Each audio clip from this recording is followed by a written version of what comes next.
Good evening. The time is now 6:12, and I'll call to order this hybrid public meeting.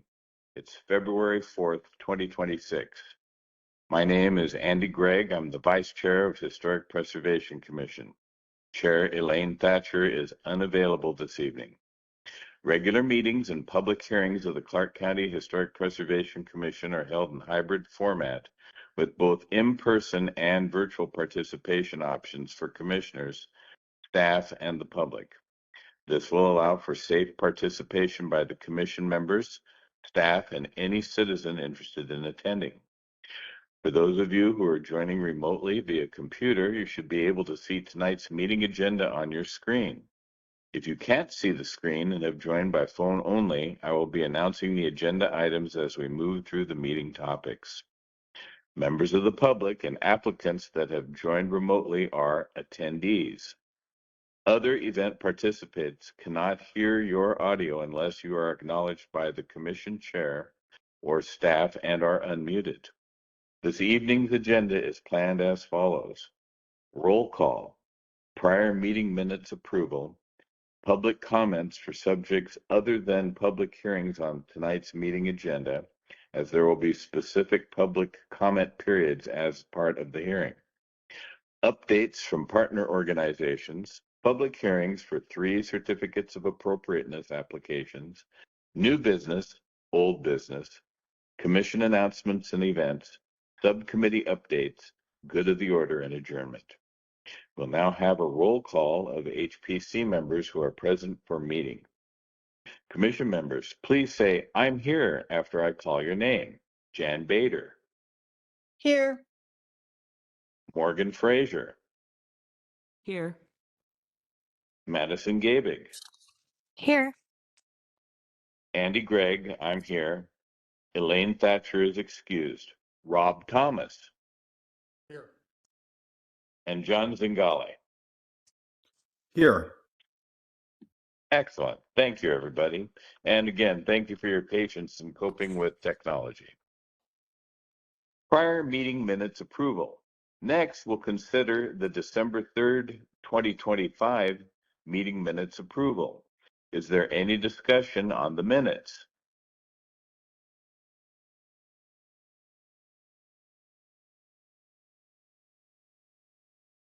Hearing none, I'll take a motion to approve the December 3rd meeting minutes. I'll make a motion to approve the December meeting minutes. Even though I can't see you, I can tell that that's Morgan. Second, Jan. Thank you, Jan. It's been moved and seconded that the December meeting minutes be approved. All in favor, please say aye. Aye. Aye. Aye. Aye. Any opposed? Thank you. We'll now take public comment on any items outside of the public hearing items. We'll begin with attendees in the room. Please approach the microphone if you would like to make a comment. Are there any? Yes. Thank you. Thank you for the opportunity to be here tonight. Lisa Beatet here. I would like for this group to please consider the creation of a training program for all parties active at the historic 78th Street Heritage Farm property. I make this suggestion based upon the many and varied groups who participate, as well as operate and manage this property with and without an understanding of the nature of this particular historic district with all of its local, state, and national requirements. As you know, the expectations as well as whom and how oversight for proper preservation and management happens and is presented to the public has varied greatly in my 15 years of involvement and activity with you and with the property. The question that I wish to be answered through this would be, do all parties active understand what this project is on top of? This is the purview of this commission as a uniquely active site. As a suggestion, I would seek for the consideration of this commission to work with the state to create a training module so that everyone understands the same information. This may provide the information about when someone should be called regarding activity at the site, as well as who to call. Thank you very much. Thank you kindly for your presentation. Are there any others in the room?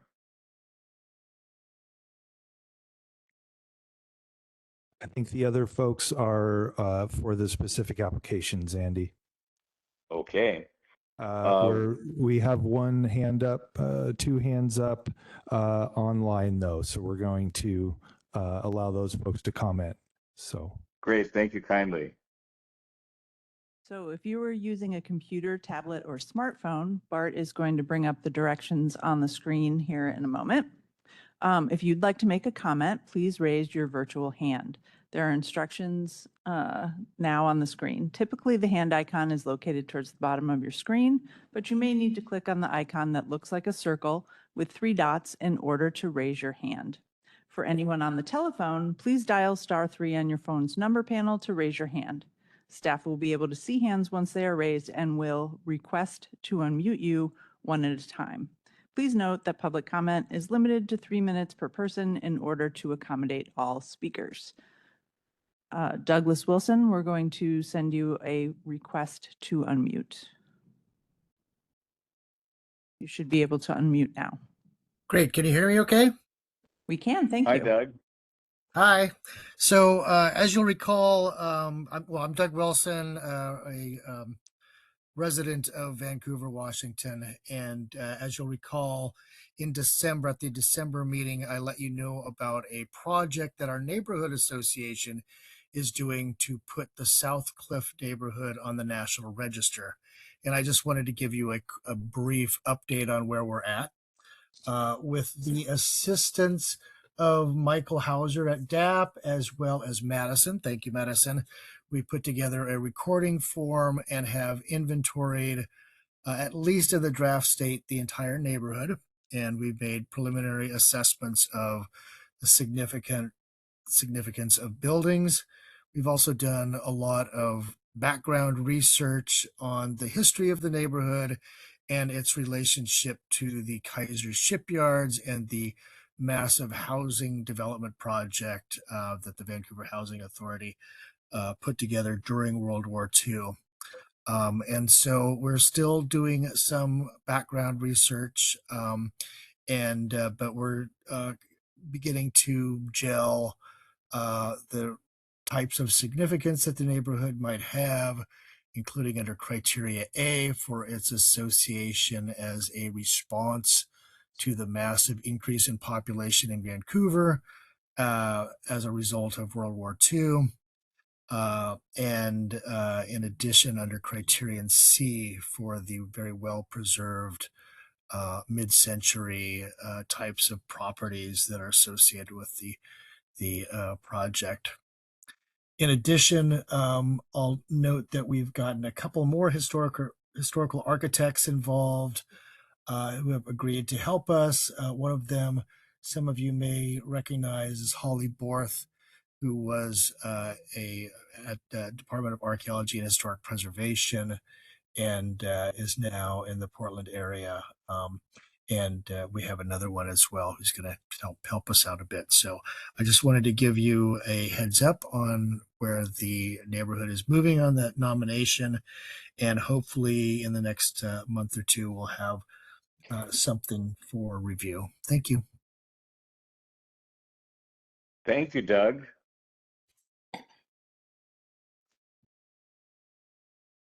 Call-in user 2, I'm now sending you a request to unmute.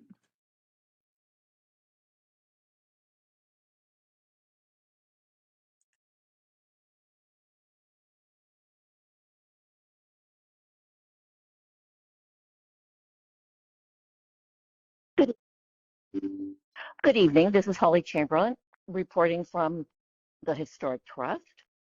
At Providence Academy, the public has been enjoying and using the new Sacred Heart Garden at Ed Lynch Square. The remaining minor items on the punch list have been addressed. However, the Trust will install additional skate stop deterrents as skateboarders have discovered places that were already thought to be skateboard proof. At the Historic Reserve, 2 basement windows on the west side of Building 6 were replaced due to rotting frames. Fortunately, the glass was reusable. The new frames replicated the former ones and were built by the Trust's carpenter. To increase efficiency, the Trust has started the Section 106 review process with local NPS staff partner earlier in the year than previously. To date, 6 projects have been submitted.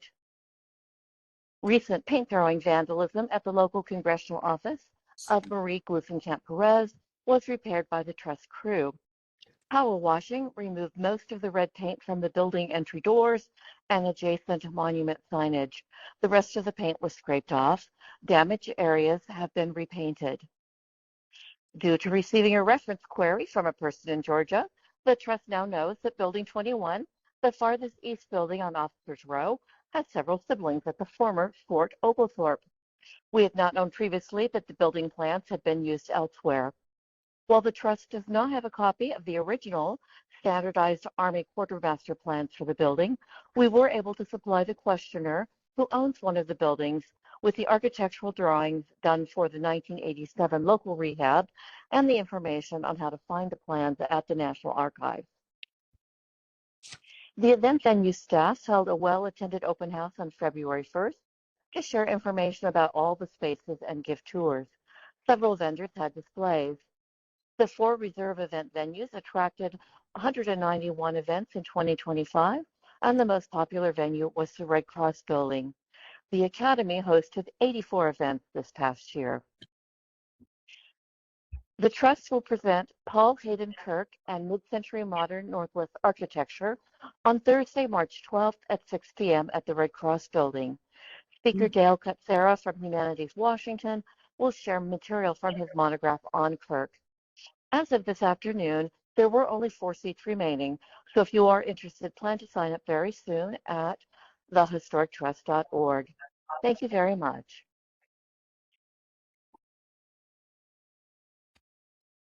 Thanks, Holly. Bart, I Andy, think this is Bart. You seem to have 2 logins going now, so there's a little bit of echo. So you probably need to just choose one of them and mute the other. Okay, I'll hang up my phone. Okay. Hey, can you hear me Fingers now? crossed. Yeah, we can hear you. Can you hear us? Yes, I think You're a fair bit quieter, so you're gonna have to get close to your mic. Is there any further public comment? No, not in that section. Andy, before we move on into the agenda, Lindy has asked me if we could switch the order of the 2 parks applications for logistical reasons on her end. Are you okay doing that?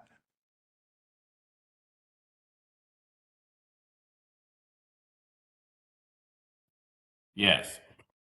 Okay. So it's exactly the same as on your script, but we're going to do the farm one first and then the Hazeldale Park one second. Okay.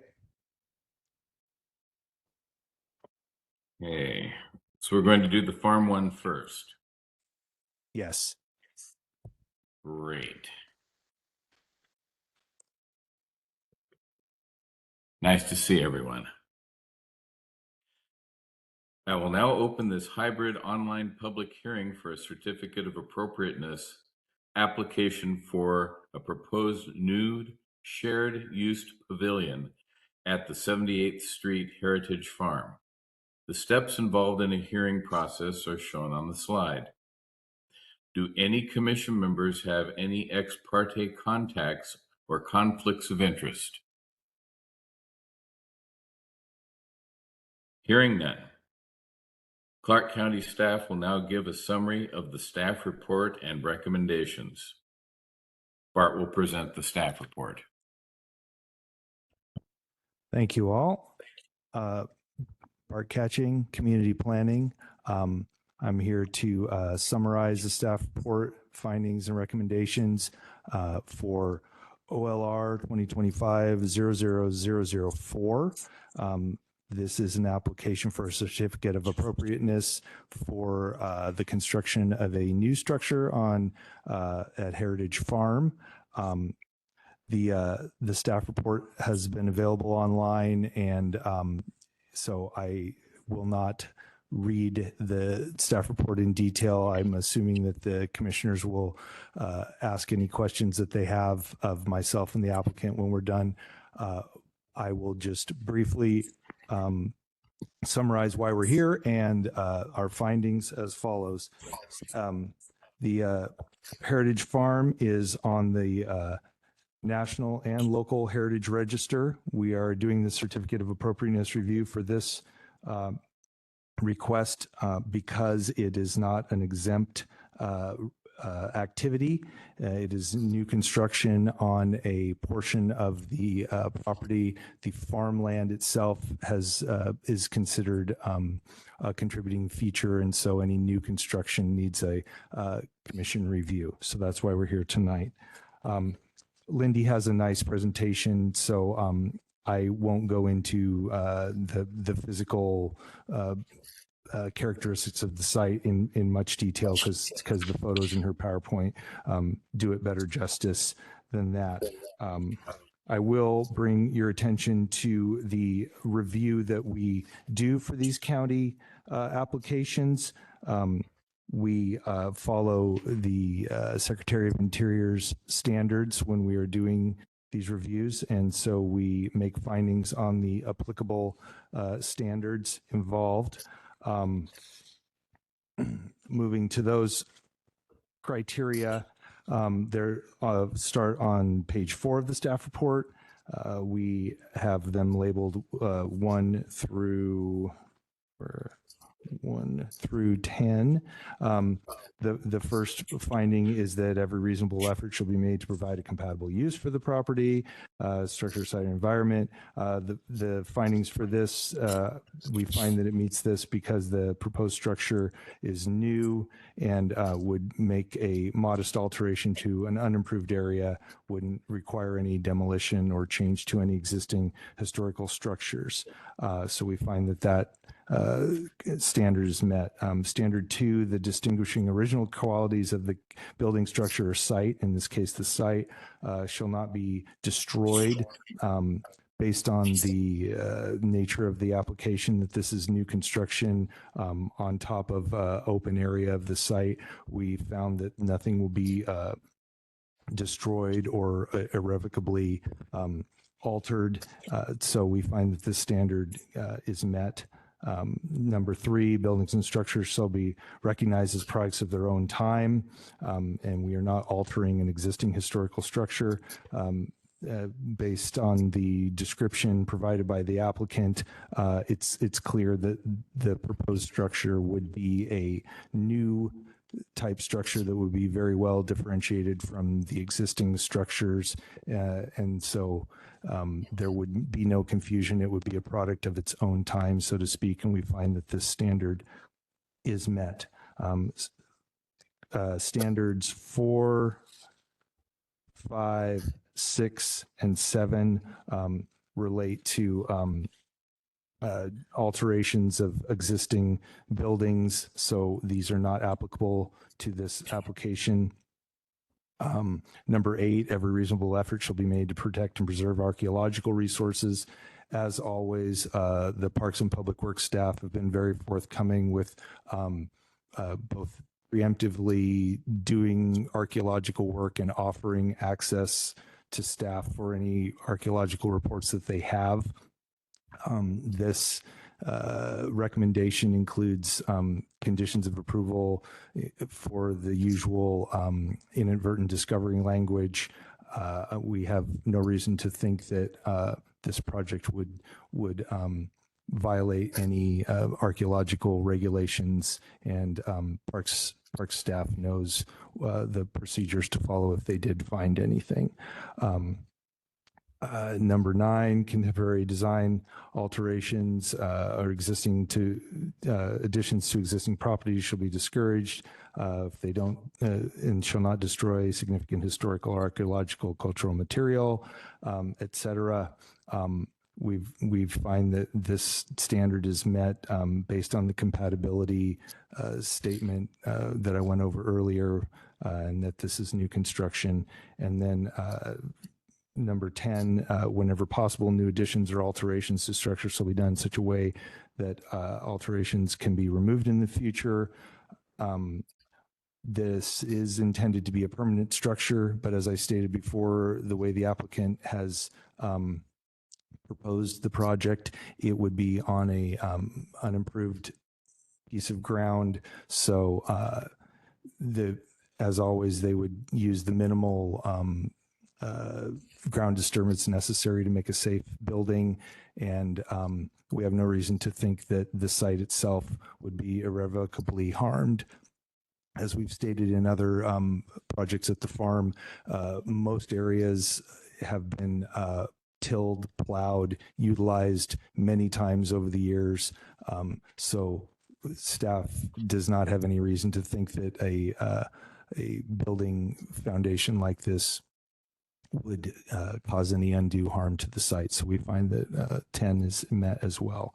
So overall, just to recap, staff recommends approval of this application for a new structure at the farm, understanding that the approval would be conditioned with two conditions. Number one, that the footings and foundations of the structure will utilize minimal ground disturbance necessary to achieve a safe installation, and that the applicant and their agents will consult existing archaeological investigations prior to any ground disturbance.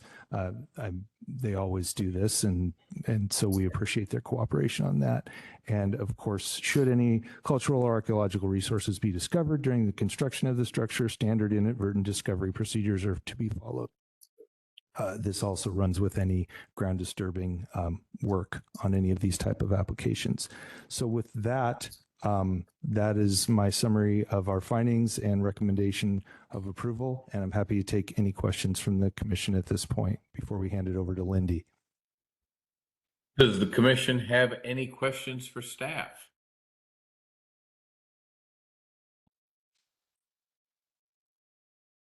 Seeing shaking heads in the room. Okay. Would the applicant like to provide any additional testimony from Lindy Wallach from Parks Department? Yes, thank you. I am Lindy Wallach, Park and Trails Planner with Clark County Parks and Nature.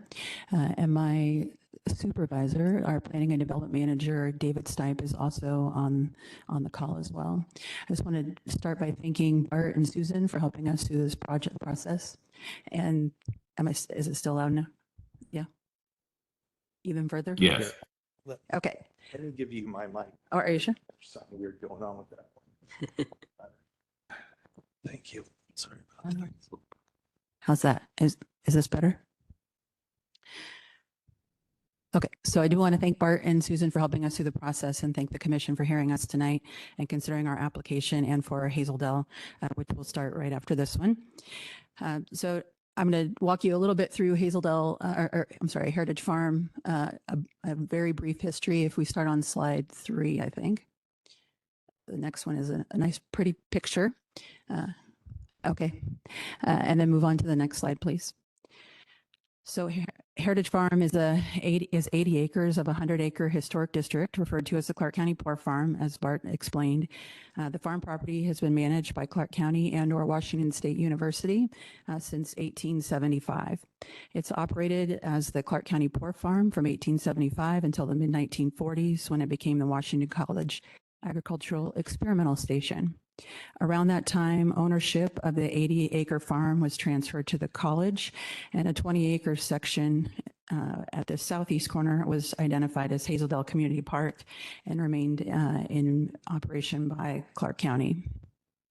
And I should note that the acreages are approximate. In 2008, the farm property was transferred back to Clark County. The Parks Department developed its first master plan for the site in 2010 and an update in 2020. Both were completed with extensive community engagement. These plans identified space for agriculture, historic interpretation, education, and a community accessible trail. In 2024, Clark County Council approved a sustainability plan for the farm that identified long-term programmatic and financial sustainability goals for the property, including the improvements in community access, as the farm is currently fenced off from general public access. Since 2024, Parks and Nature has been working with WXU Extension Services on development of a children's garden that would also provide a multi-purpose pavilion to serve the working farm users and the community and the community for a future community accessible trail. Next slide. Our project scope. So we're currently working on a project that we have identified as the Heritage Farm Public Access Improvements. The overall goal of this project is to meet our Clark County Council's directive, and that's to improve public access to Heritage Farm. We will be creating a welcoming space for farm users and the community at large. There's two primary tasks to achieve this goal. The first is to build a new shared pavilion that we're calling the Harvest Pavilion. This will provide restrooms for farm visitors and users and provide covered space and storage for farm programming. And the second work task is to design a public trail concept for future design and construction. So again, this is not about the trail and the design and construction of the trail. Our certificate of appropriateness is specific to the work activity.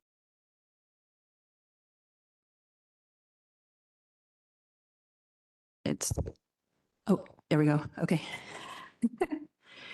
I will review the trail concept in a few minutes because we do like to keep Historic Preservation Commission up to date on what's going on at the farm and at Hazeldale Park. And we'll be back probably in the next couple of years to discuss that. So our next slide is about the building location and function. So this is for the Harvest Pavilion. These are two concept images showing the location of the proposed Harvest Pavilion building. The image on the left is a few months older than the image on the right, but I wanted to show it so that you can have an idea of how the building would be integrated with the children's garden. It looks pretty small on my screen there, but the little orange rectangle is the pavilion building, and you can kind of see the hashed lines around it in an L shape. That would be the future children's garden for youth programming. Just north of this, you'll also see a green swath, and that's a wetland restoration area, a project that's nearing completion right now. I've made a couple of updates to historic preservation over the last couple of years on that project. The earthwork is complete and most of the plantings are in, and I believe that's anticipated to be complete this spring, the remainder of the work. The image on the right is a little bit more updated from the trail concept that I'll share in a little bit, and it shows the connection to the trail system a little bit better. The white rectangle is the Harvest Pavilion, and the brown dash line is a future proposed fence. This fence would separate the working farm spaces from future publicly accessible spaces. We've had a lot of input over the years on the concern that existing farm users have about the general public accessing spaces that are being farmed. And so we're being responsive to that. And the next slide.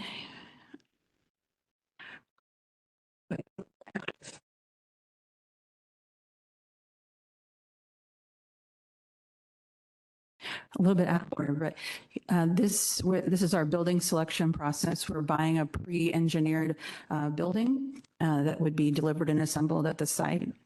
And you'd see quite a few of these at various public facilities. The image on the top, the elevation on the top is if you were facing south. So if you were standing along 78th Street and facing towards Northeast 68th Street. This is the publicly accessible side of the building. The two restroom doors for the public use are hidden in the center of the building. And to the right, you'll see a privacy screen that would limit viewing from the public space of the farm into the covered meeting/educational programming space. And on the bottom elevation, you see is facing west, and you can see a combination drinking fountain and bottle filler, which would be for trail users. The next slide, we look at the building facing north. So this is if you were south of the building looking towards Northeast 68th or Northeast 78th Street, apologies. So the restroom, this is the restroom for the working farm users, is hidden behind the panels on the right side of the building. The square in the middle, rectangle in the middle is an overhead door that would access storage for farm programming. And then on the left, you see the privacy screen, but that's in the background. And in the foreground, you can see kind of a covered open space that features a sink and some cabinetry or countertops. And then at the bottom, you're facing, I'm going to say east. I can't see it on my screen. Oh yeah, facing east. And so this is a look into the covered space. We don't show cabinetry here, but we would expect to have some stainless steel cabinets underneath those countertops. And that would all support working farm educational programming. All right. So here's a plan view of the space. So the beige colors are primarily going to be used or will be used by existing farm partners who are engaged in programming at the farm. We've worked with them to maximize the amount of covered meeting space in this area. We had originally had a smaller view, which I think might have been shown in the application, but this is, I believe, 30 by, I'm thinking it 21 feet.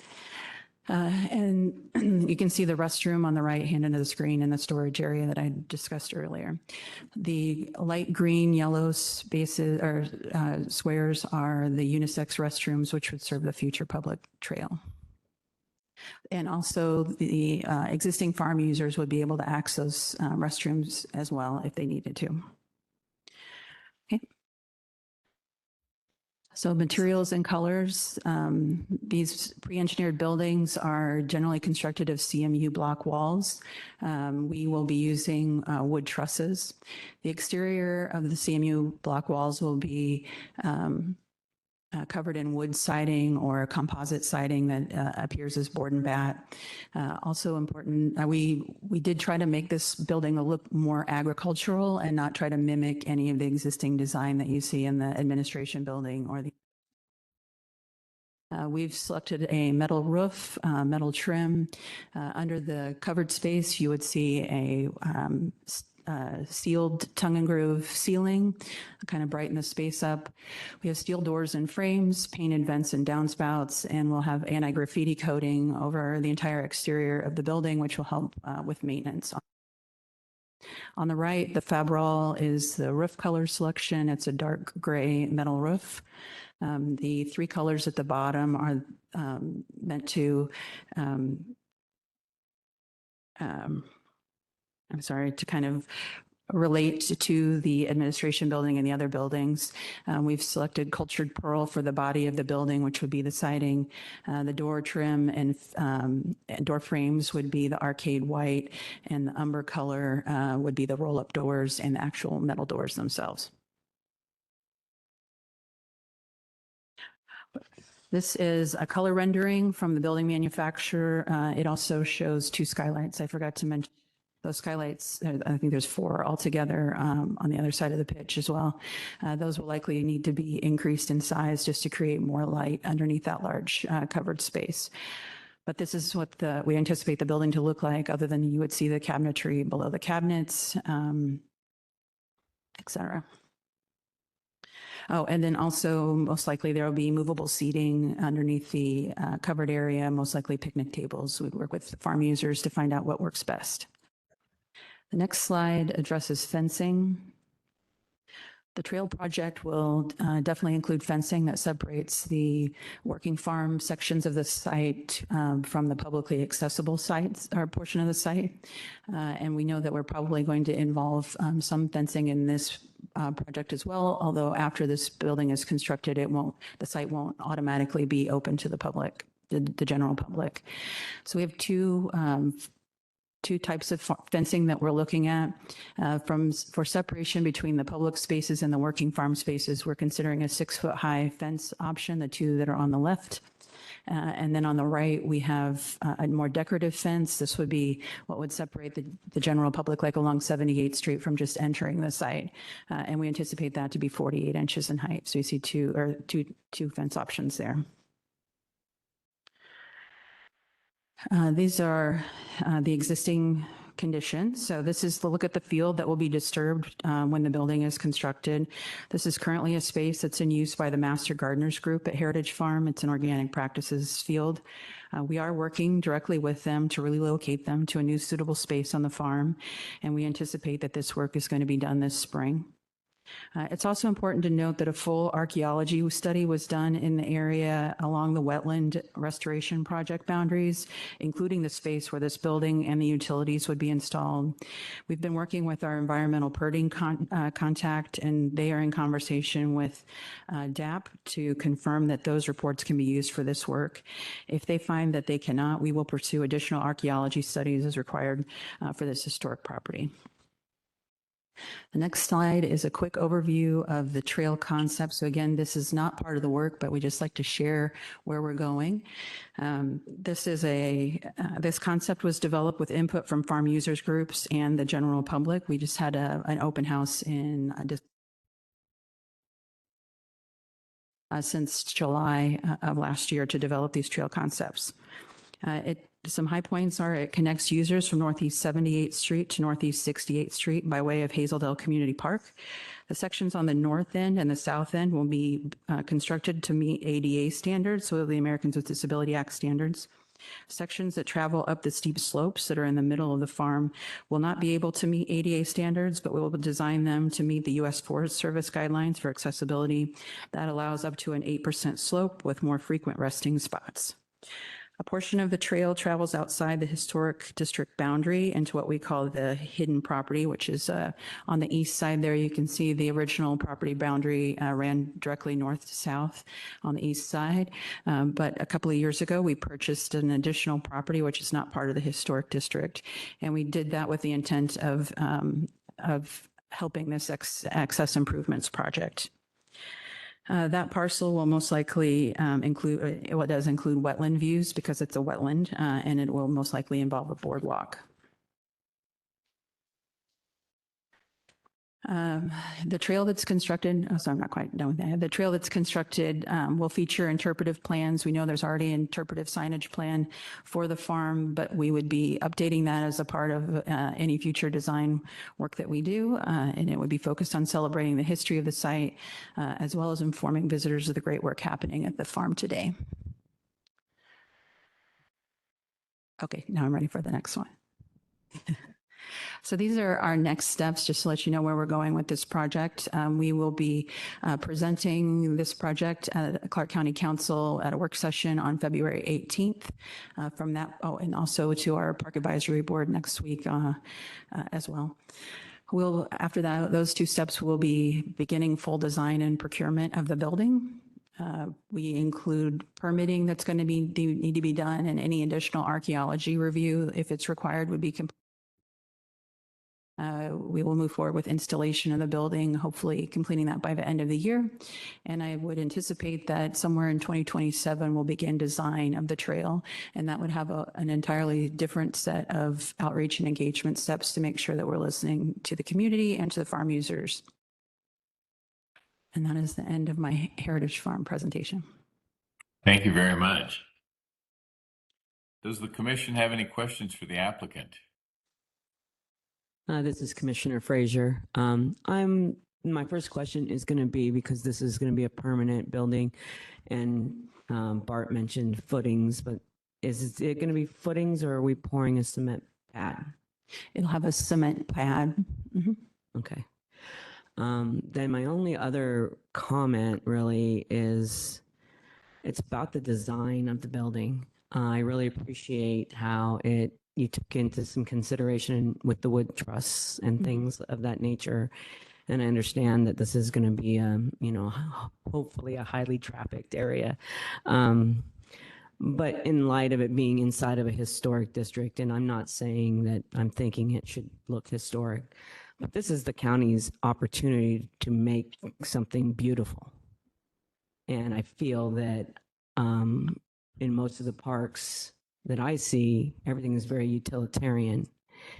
And whereas that should be the case in most of the parks, inside of a historic district, I would think that we would think a little bit more about, using maybe some more natural materials or something that made it a little bit more unique. So it kind of adds to the beauty of the district rather than just being another utilitarian building.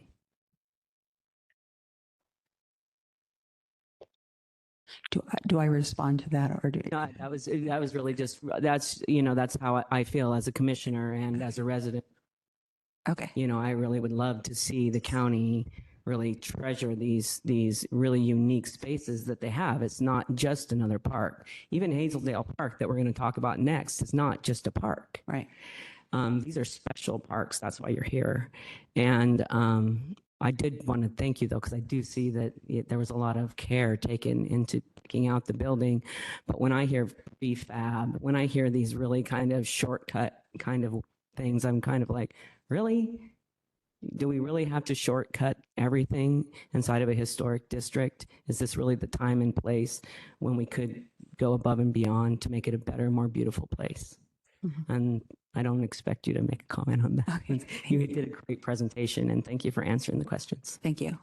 I do want to comment that we do anticipate that this building and the selection and the colors would influence any additional structures that could be considered in the future to create some consistency. There's a lot of different building types over many different decades that are out there. And we hope that we can create some consistency, but still tie it to the historic buildings that we see today. Thank you. Any further questions on the part of commissioners for the applicant? Hearing none, we'll now open the public comment period related specifically to the Certificate of Appropriateness application.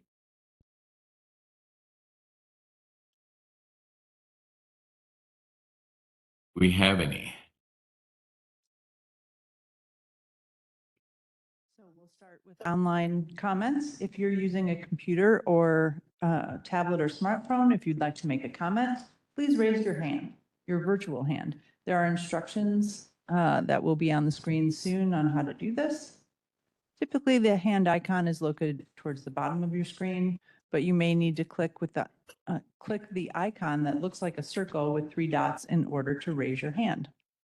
For anyone on the telephone, please dial *3 on your phone's number panel to raise your hand. Staff will be able to see hands once they are raised and will request to unmute you one at a time. Rob Freed, I'm going to send you a request to unmute.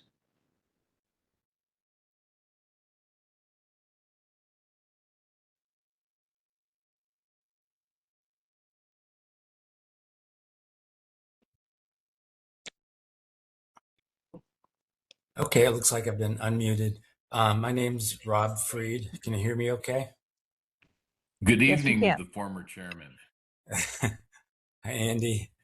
As Andy alluded to, I've 15 plus years ago, I was chair of the Historic Preservation Commission, and I've been involved with the farm since 2008, working on the master plan, master plan update. I've been on the advisory board for 12 years.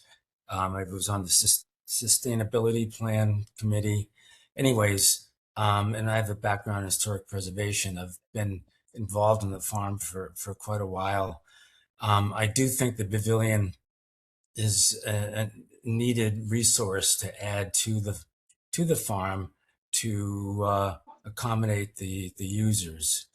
My concern is moving forward with other structures. I'm really concerned about preserving the integrity of the historic agricultural landscape. It is identified as a component in the National Register nomination, and the staff did, as noted by the staff on the staff report, the central farm fields and orchards are a contributing feature.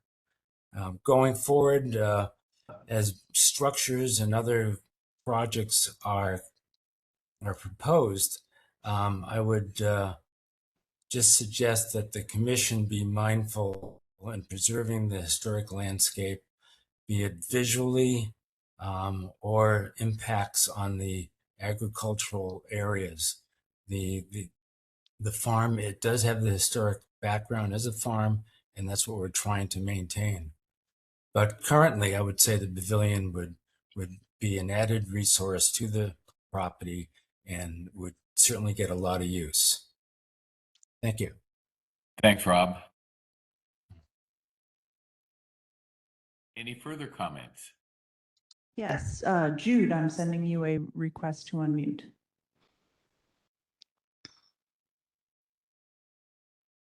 Hello, can you hear me? Yes. Yes. Great.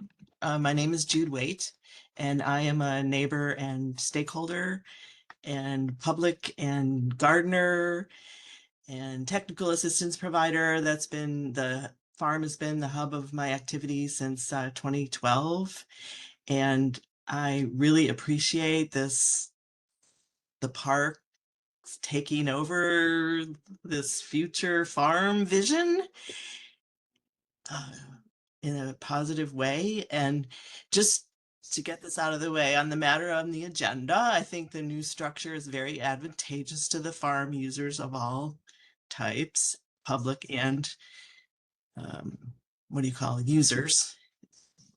Overall, it's very challenging to segment out a building from like where's the parking and where's the trail access and where are you going to access this transportation wise from Northeast 78th Street, because I'm not really clear on whether we're using the existing parking or you're adding access from 25th. A paved pavilion will undoubtedly change some aspects of the watershed system. I'm an environmental watershed scientist in addition to being a farm advocate. And I don't really understand how it kind of fits with the construction of the wetland that's underway that has certainly changed the nature of what's going on there.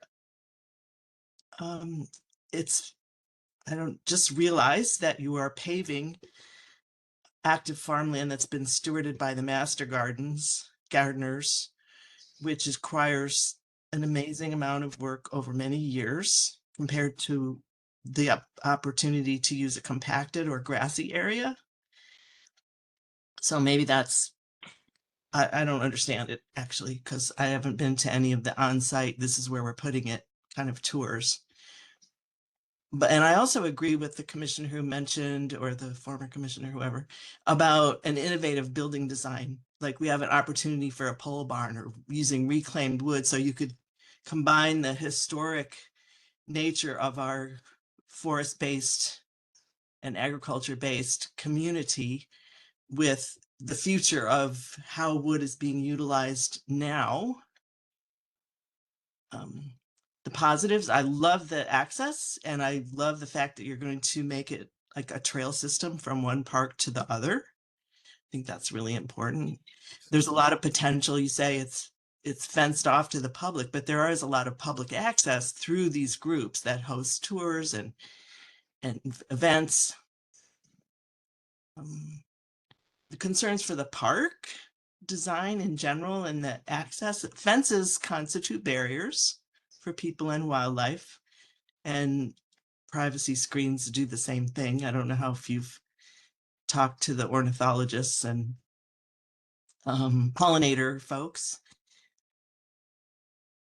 We have to keep in mind too that this is an island of biodiversity and urban farming that used to have a lot more connectivity, but as the urban growth areas are paved, and you can just look across the street from the farm where I live, where there's a lot of infill, to see what kinds of what we've lost in terms of this used to be a hub of a lot of connectivity for an agricultural area. And I'll just, okay. Is my time up? Yeah, it is. Thank you. Okay, great. Thank you. Any further testimony?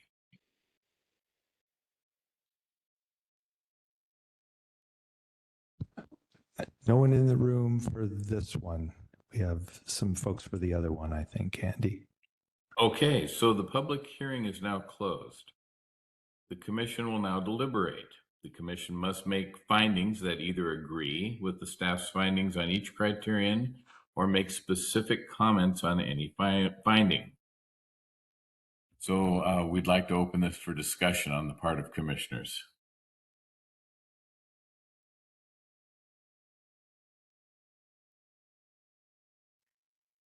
Hearing none, is there a motion to approve this certificate of appropriateness? Move to approve the findings in the staff report and the certificate of appropriateness. Sorry. But Jan Bader has moved Yeah. to approve. Is there a second?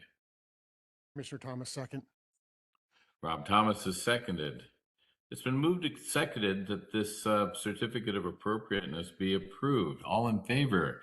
Susan, would you take a roll call vote, please? Yes. Jan Bader, Aye. Morgan Fraser, Aye. Madison Gabig, Aye. Andy Gregg,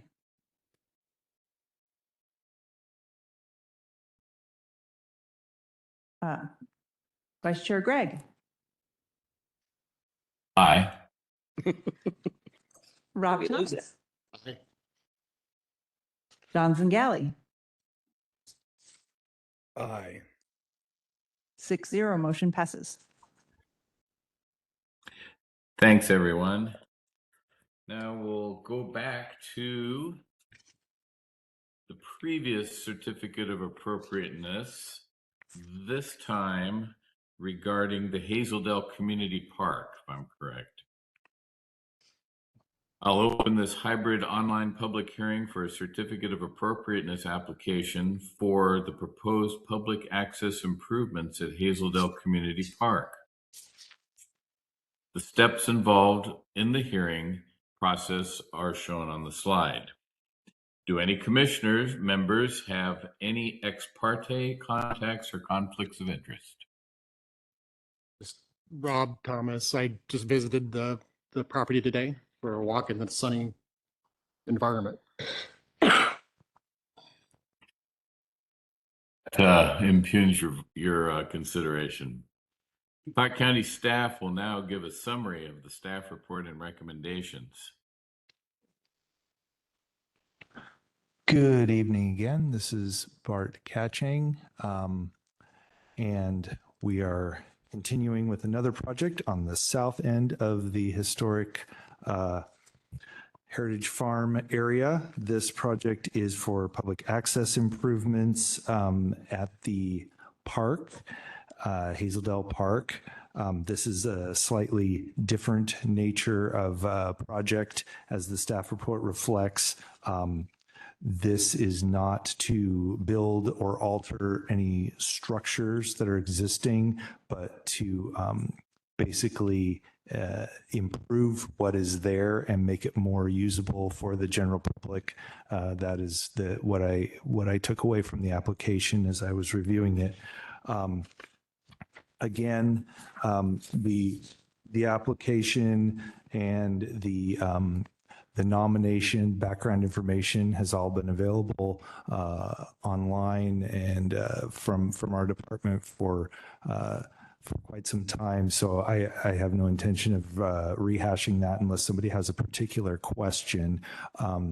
As Lindy talked about in the previous hearing, this particular part of the site is down on the south end.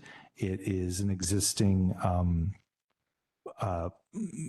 park that is it's a self-contained parcel and accessed through a completely different access point on 68th Street instead of 78th Street. I will again defer to Lindy's presentation as far as visuals and detailed explanation of what they want to do with this project. I'll just reiterate that this is being reviewed by the commission because it is a proposed alteration to a contributing feature of this historic site, in this case, the pastoral former farm area. It's noted that this was a wooded grazing and pasture area. So the park sits over that part of the historic farm. And so we are reviewing it under the County Heritage Overlay Code, or the Historic Overlay Code. It should be noted, if there's any confusion, I want to dispel that although there are structures on the park, including a couple of pavilions, the restroom buildings, those are not considered contributing features. Although we're not proposing to change those with this project. Please note that we're just talking about the groundwork in this project. So going down again to the page 4 of the application and looking at the applicable Secretary of the Interior's standards. Standard 1, compatible use analysis. The staff finds that the improvements to the park, including the trails and paths and improvements to the parking areas and landscaping and the necessary stormwater management do not conflict with the existing use of the site. And so staff finds that this is a compatible use for the site environment. Standard number 2, the distinguishing original qualities of the site shall not be destroyed. Again, this is an application.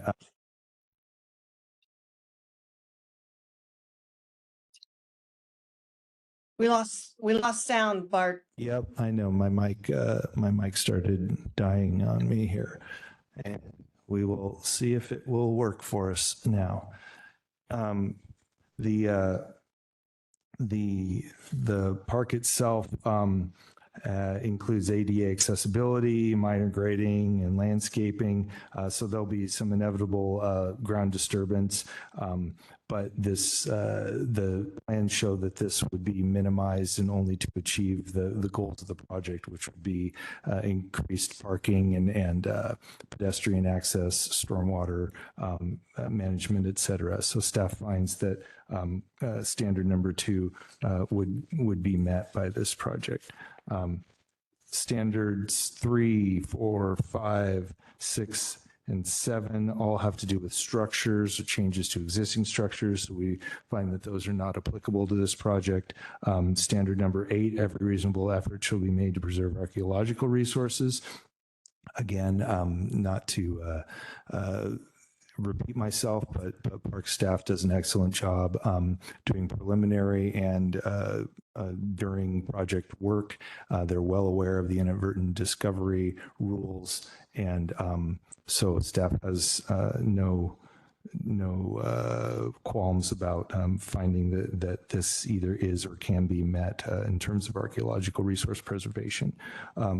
Number 9, design alterations and making sure that they do not destroy any cultural or architectural elements and compatibility with the neighborhood.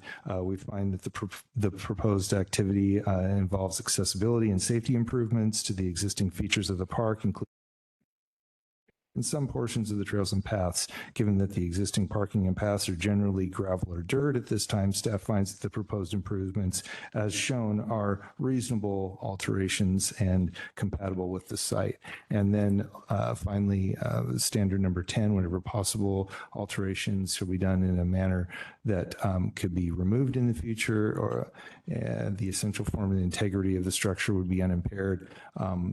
As I discussed earlier, these improvements based on the plans appear to be as much as possible in existing already disturbed areas of parking and pathways, access points. So there are no alterations to any structures. Additionally, the project area is generally already impacted of lesser improvements of lesser quality or things that have worn out. So we find that this standard can be met and continue with the established public park use that's been going on for many years. So overall, the staff recommends approval of this application with the following conditions. The applicant will consult existing archaeological excavations prior to ground disturbance, will provide a complete archaeological on the site when finished. The standard inadvertent discovery language will be included in the permit and followed. And then if there are any change orders or changes to the project that become necessary as they get into it, the applicant must contact the Historic Preservation Department and receive written approval from the county to proceed with any changes, whether that involves a staff review or review by this commission. So with that, I am happy to answer any questions or get it over to Lindy for her slides. Does the commission have any questions of staff? I just have one question, and Lindy might answer it, but I thought I'd just throw it out now. Your summary doesn't really talk about the changes of the setting, like taking out some of the trees and putting in a new path. I just think that those are should be discussed to some degree, because part of this is a 1950s park. So that's 76 years old. So that's historic. So in itself, so I just want people to be aware that it's not just a simple improvement project of the existing grounds. The 1950 park is actually also a deconstruction of some of the landscaping and then creation of new trails. Well put, Commissioner Frazier. And I didn't mean to minimize the tree removal. It is included in the plan. It looked like trees that were necessary for the traffic flow. And I would defer to Lindy to discuss the need for those. Do you want to do that now, Lindy, or maybe after you go through your? I have it in my presentation. Okay, yeah, she talked Thanks, about it. Mark. Yeah, I figured Lindy was going to hit on that, but I just thought I'd bring that to the forefront.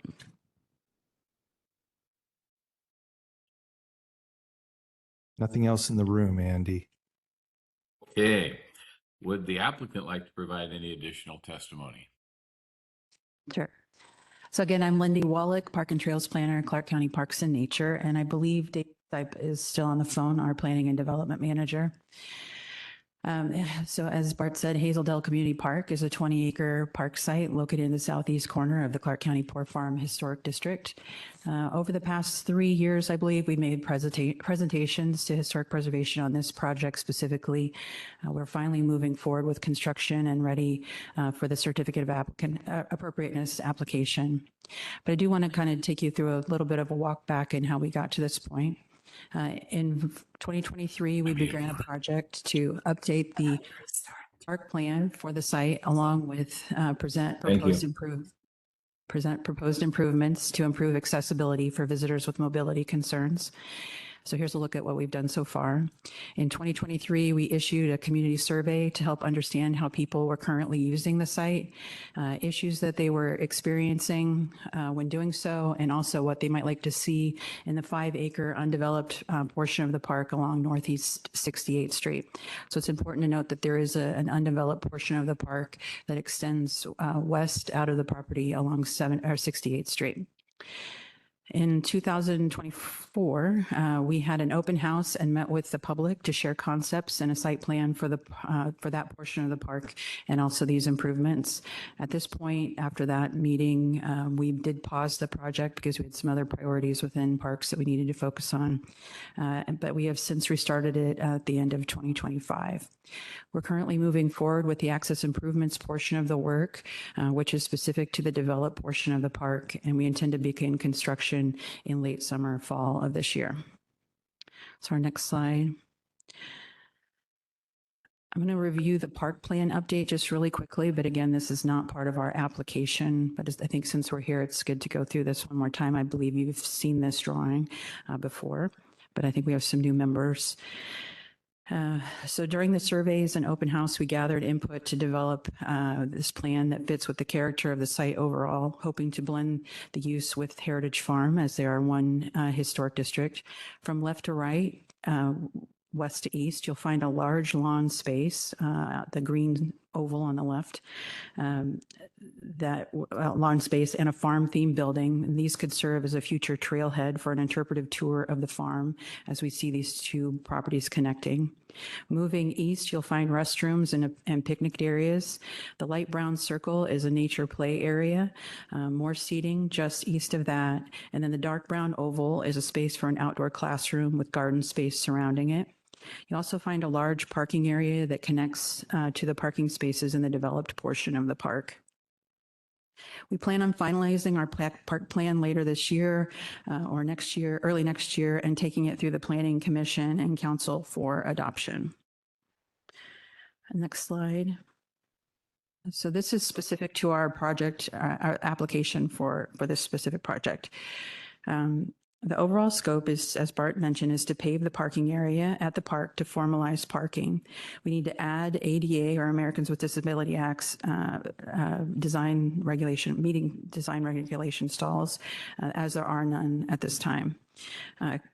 We'll be connecting the new sidewalk from Northeast 68th Street. Our friends in transportation added a sidewalk to the south side of Northeast 68th Street, I believe, last year, and a crosswalk to the park. So we will be adding a new pedestrian entrance off of Northeast 68th Street into the park. Currently, you have to walk through the driveway. We will adjust pathways in the park to create accessible routes to recreational elements. We'll update the trail surfaces and stormwater retention, updating landscape in the parking area and the play areas, and replace a portion of the boundary fence. Some of the fence is older and damaged, and we would just be updating it to like materials. The next slide shows some examples of the existing conditions. This is in the parking area. There are some areas of buried asphalt, but primarily this is gravel parking lot or dirt parking lot with bathtubs that you can drive through, very, very large divots. And then the next slide, you can see these are some look at some of the pathways that you'll find around the park. A majority of them are dirt with some water bars, but there are a few runs of asphalt pathways that you can see on the bottom left. That pathway runs from the restroom down to the west shelter. The next slide is areas around the play areas. We find a lot of uneven surfaces in these play areas. This is near the east shelter, and where we have an upper playground and a lower playground. So there's lots of uneven surfaces with multiple surface types, and where each of those meets, they're at a different elevation.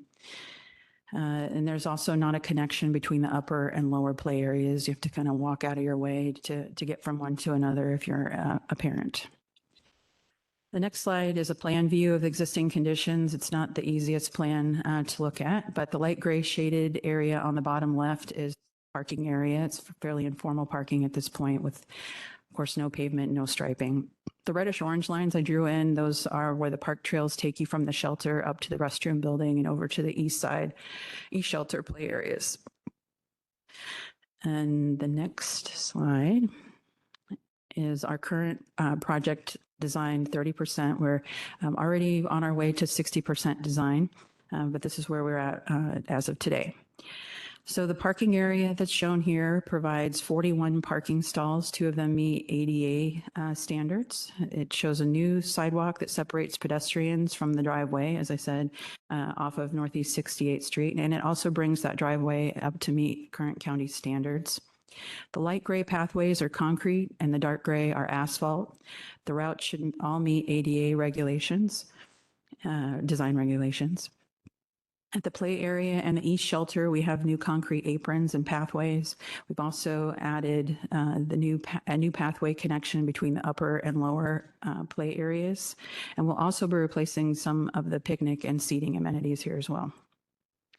AI Northwest, AINW, conducted a cultural resource survey of Hazel Dell Park, I think a year or 2 ago for us, and they will continue to help us navigate cultural resource concerns where park improvements are needed, but they found no archaeology discoveries within the proposed areas of improvement. The next slide.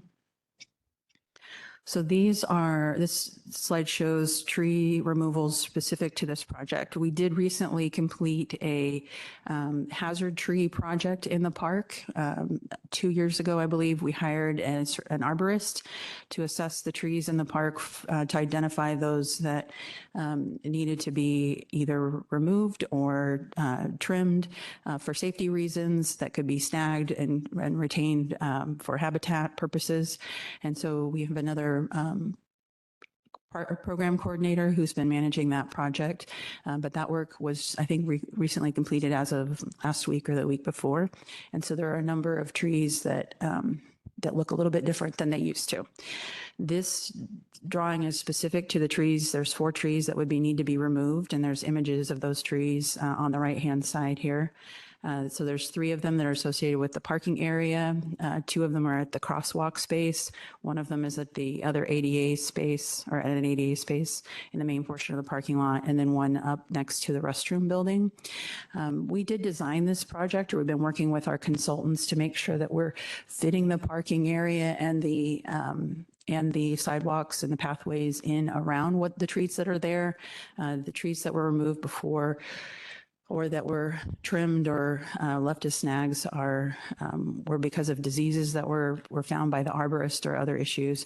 But these are specific to this project. So that's this slide. We can move on to the next slide. So these are images of some of the materials that we anticipate with this project. We have asphalt trail, a combination of asphalt trail up left. The bottom 2 are concrete examples of concrete trails. Our pathways will have concrete, mostly focused around the main area that comes off of the parking area and the circulation around the west shelter area. Up towards the play area, we are intending in putting some sand finished concrete up in that space, just to kind of characterize it a little bit differently. Go to the next slide. So these are landscape materials that or plants that we intend on using.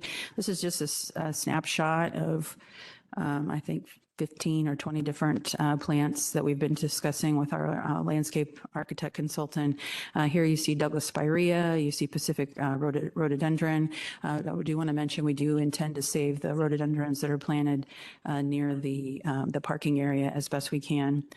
We show compact Oregon grape, salal, olive shrubs, lady fern, Oregon iris, vine maple, and wild ginger. So we're focused on native plants. And then also drought tolerant plants that we believe have the best chance of survival.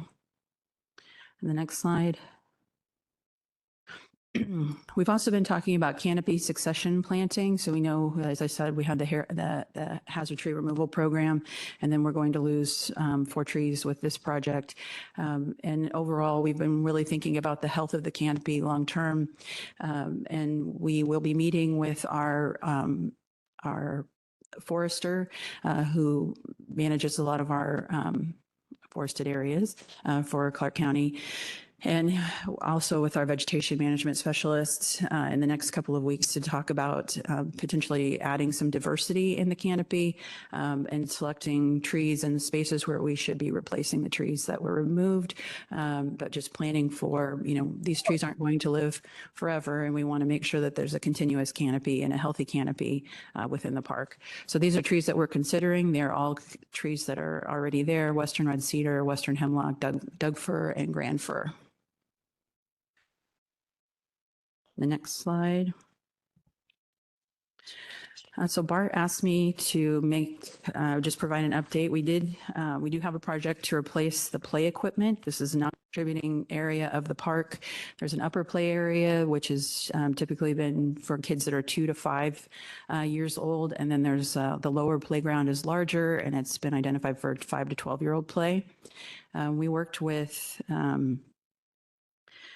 the community over the last year to determine what play equipment we should install here. We proposed two different themes to the community members. We conducted a community survey and hosted an event at the park last year as well. The two theme options were treehouse, and the other one was a medieval theme. And hopefully, by looking at these images, you can guess that the medieval theme won. The final equipment selection is very similar to what was presented before to the community, but we have made some color updates. We've also added a dragon sculpture to tie in the theme. I noted earlier that the upper and the lower play areas are not connected. There's a landscape bed between the two that has been worn down over the years of kids going from one to another.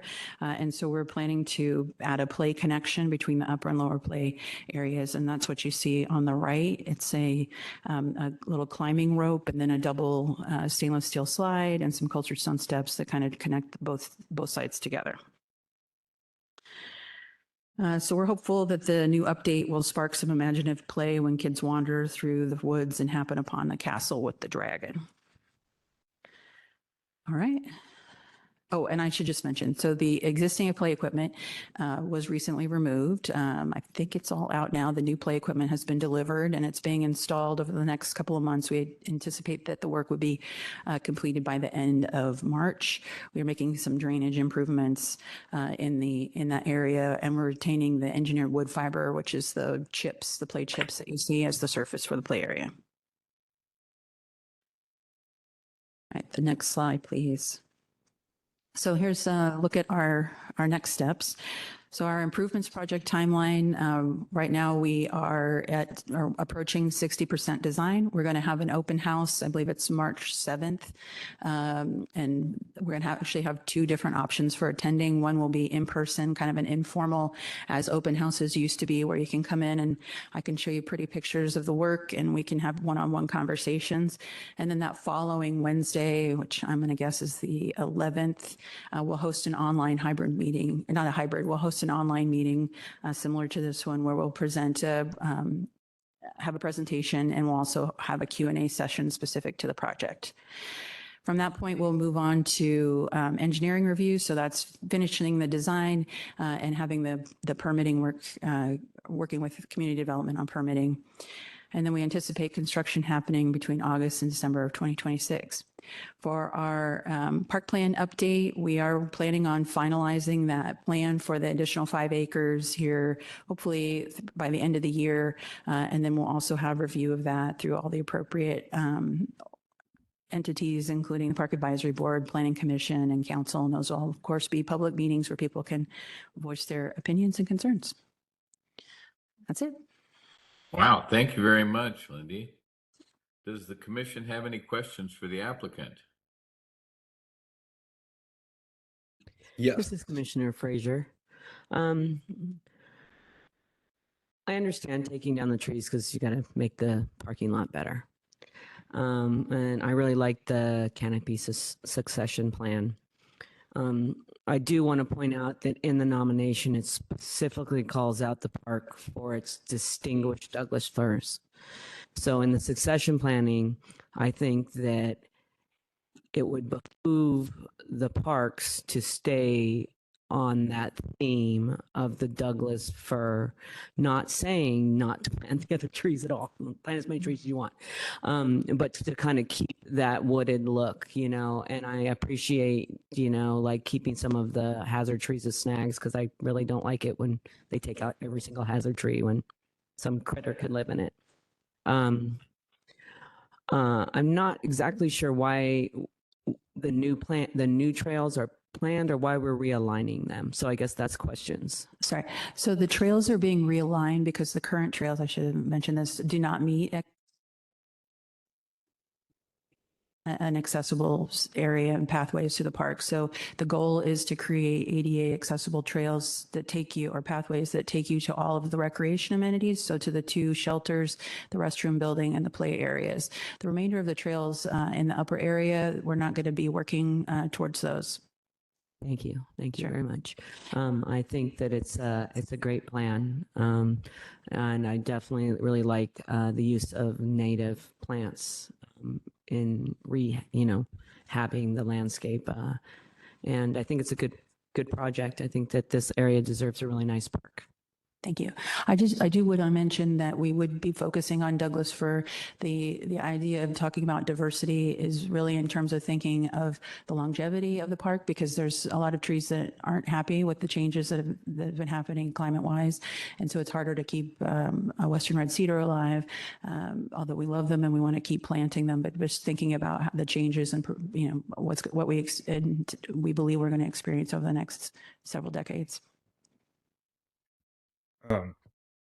Thank you, Commissioner Frazier. This is Commissioner Zingali here. I do have some concerns over the trees being removed as well, specifically the ones by the crosswalk. I get the one in the handicapped accessible stall, and then the one over by the restroom. If we're moving trails, to me, I don't see why we can't go around those. And to me, the two by the crosswalk, why can't we move the crosswalk closer one direction to not have to take down those trees? To me, they look like there's 3 of the 4 that should possibly be able to stay in the situation.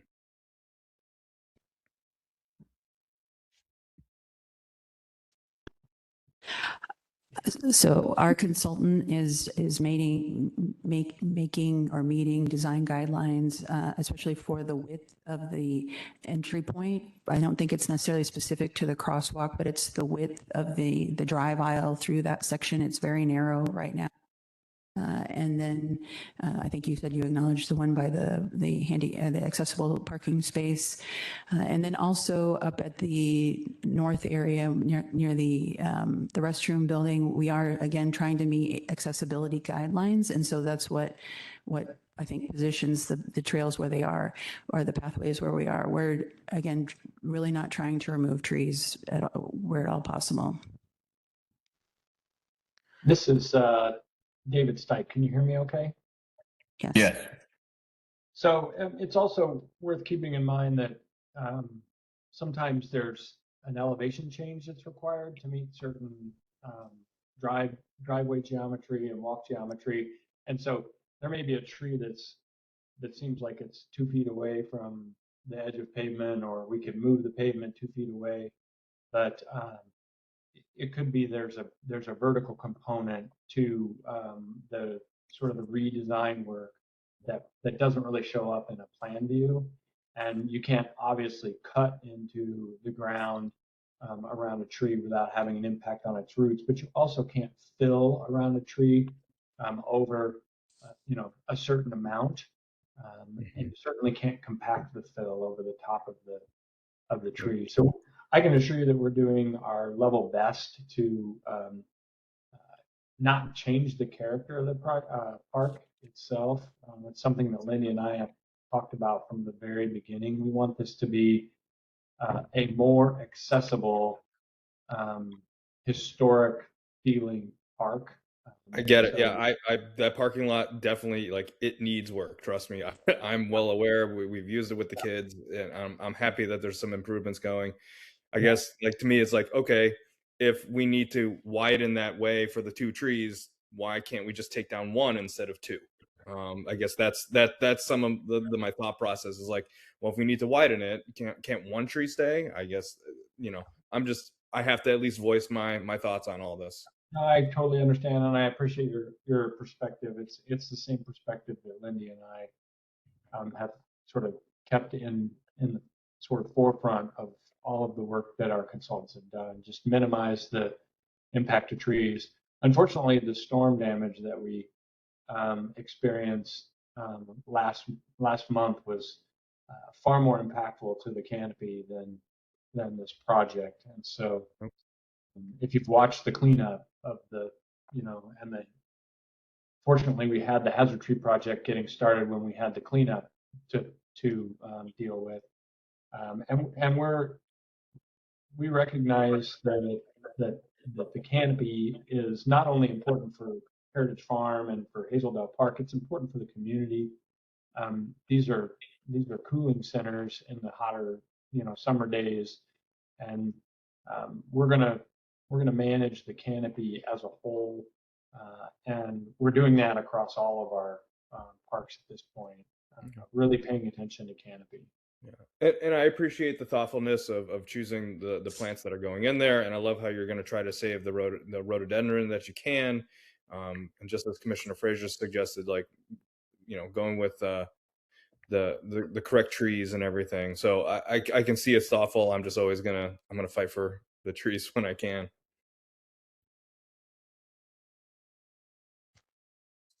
Rob Thomas, just thanks again. It might be itself. Yeah, move it closer. Can you hear me now? The story of our evening. Technical issues. I was just curious. I know the canopy is very important, and you mentioned there's a meeting coming up, but what's the timeline and priority of planting new trees or moving new trees in? Is there any? Oh, so these trees would be planted as a part of that project. We would be including them in our design drawings, and most likely those would be planted this fall. And the excess that I'm seeing here on the plan, is this all inclusive of what the project is doing, as well as the storm damage and arborist recommendations? On the tree removals page or on the 101. the existing conditions page, that's an old document that was the original 30%. And so these have been updated since then. Some of those trees were removed as a part of the hazard tree project, so separately from this. Okay. So specific to this design, these are the only 4 trees. Okay, I saw quite a few trees Mhm. felled already. So Yes. that was one. So it's really just the 4 or 5 that you talked about. Yes. Okay, thank you. Thank you. This is Commissioner Gavik. I have a couple questions. The first one, I understand the need for the pavement for the parking lot, but I was curious if pervious, compacted gravel trails or sidewalks were considered, as this can still be accessible, but it would, I believe, help maintain the historic feel, that wooded feel of the area, and would be easier to go back to that natural state in the future. And then the second question was, if we have to remove the trees, is there any plan to use that timber in the park to continue that story of the wood? Sure. So we have not really talked about pervious pavement for this project. It's very difficult to maintain pervious pavement in areas like this. It's difficult to clean and maintain from our staff, but I understand your request. And then we have a lot of the trees, I think, that have, or some of the trees that have come down for the hazard tree program or hazard tree removal project. Some of the stumps have been left, or not the stumps necessarily, but the logs have been left, the trunks have been left. And then most likely that will occur with this where possible. Some of those might end up being informal play opportunities for kids to, or adults as they walk through and along the pathways to enjoy trying to keep their balance on a log or hop away. So yeah, we do intend to try to keep them where possible and incorporate them. So I would also add that we reuse a lot of timber that we lose in storm damage, or that we have to remove because of their hazards when the timber is millable. We seasonally hire a sawmill, a portable sawmill. It primarily occurs up north in Louisville Regional Park, but that doesn't mean that we couldn't truck any trees that are millable and use them for site furnishings and tell that story. It's actually a really good suggestion. We've actually considered buying our own portable sawmill because we do mill a lot of timber. Great.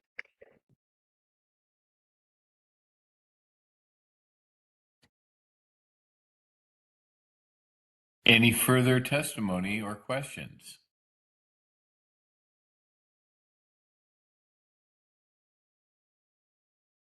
Okay, hearing none. The public hearing is now closed. The commission will deliberate. The commission must make findings that either agree with staff's findings. Andy, you I didn't think we need open the public uh, hearing. Public hearing portion. We didn't? No chair. I know it's getting late, but no. Okay. we didn't. Wrong line. Try again. We will now open the public meeting. Public comment. No, right? Yeah, we're at 7. Are we at public comment for the period specifically for the Yeah. certificate of appropriateness? Absolutely. Okay. Mhm. Thank you. Thank you. I'll say it again. We will now open the public comment period related specifically to the certificate of appropriateness application. Please note that if you wish to retain the ability to be a party of record on this matter or to challenge or defend any decision made on this matter, please state and spell your name and provide your mailing address or email for the record. Staff will now provide instructions on how to make public comment for those joining us through their computer, mobile device, and for those joining by telephone audio only. Susan. We have one person online and they already have their hand raised. So Jude, I'm going to send you a request to unmute. Thanks, everybody. Hello, this is Jude Waite, W-A-I-T. I believe you have my mailing address on file. And I am really glad you're going to do these improvements from the mud puddles. And I want to speak to you from two perspectives. One is about the trees and one is about the accessibility. And we can work around these trees. They are remnant, historic, hard to find, important to educate ourselves about how these trees got to be so old and they're here, and I think we can work around them. Because you have a square parking lot, and anyway, that's my vote as a tree hugger. I'm also a former micro sawmill owner, or operator or incubator. And so that's really great to hear that there's so much utilization that you might even consider your own mill.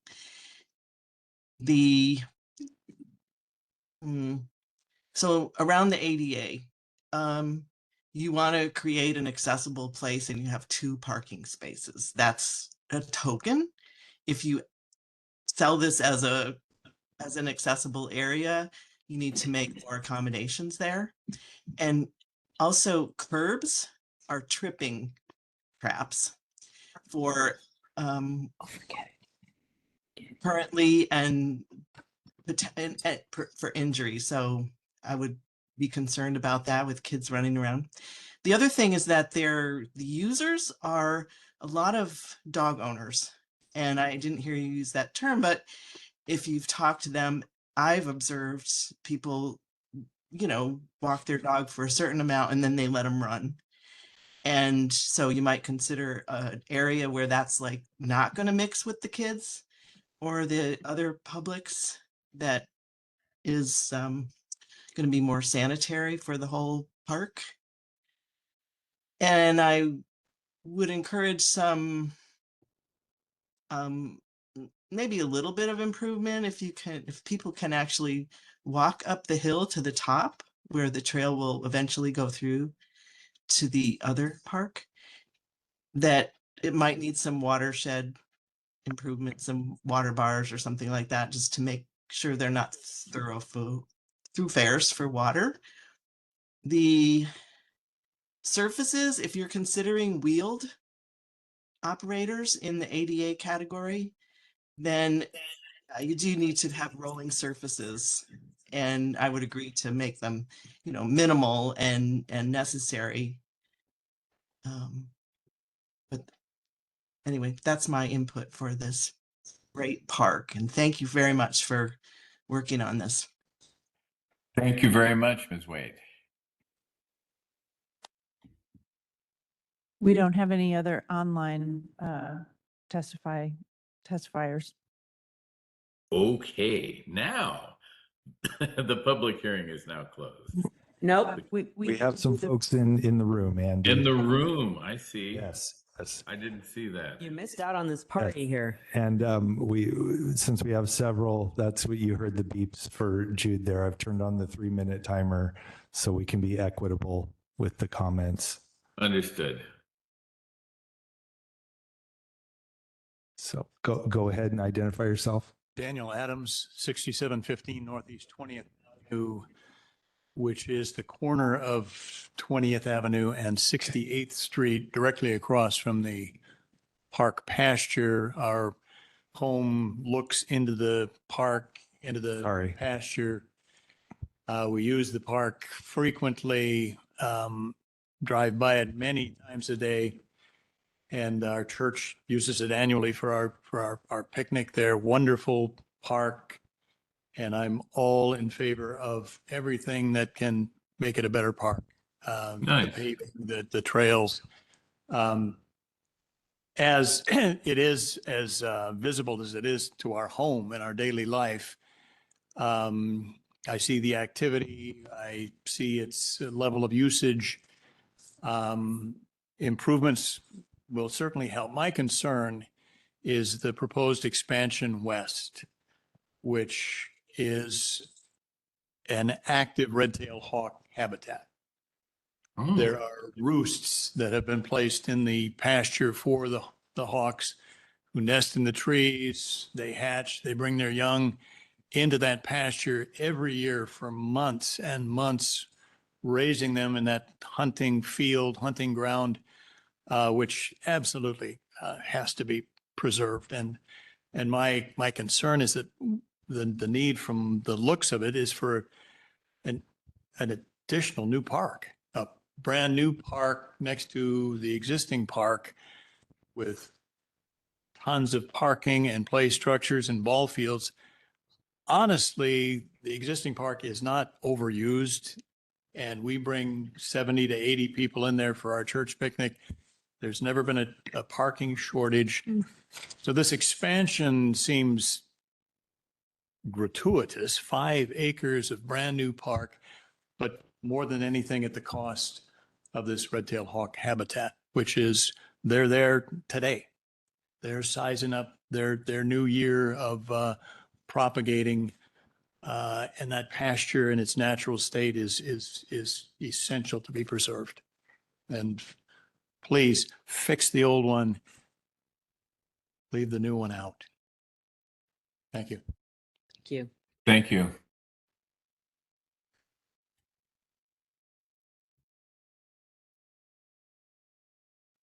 Yeah. Thank you. I'm Bonnie Nichols.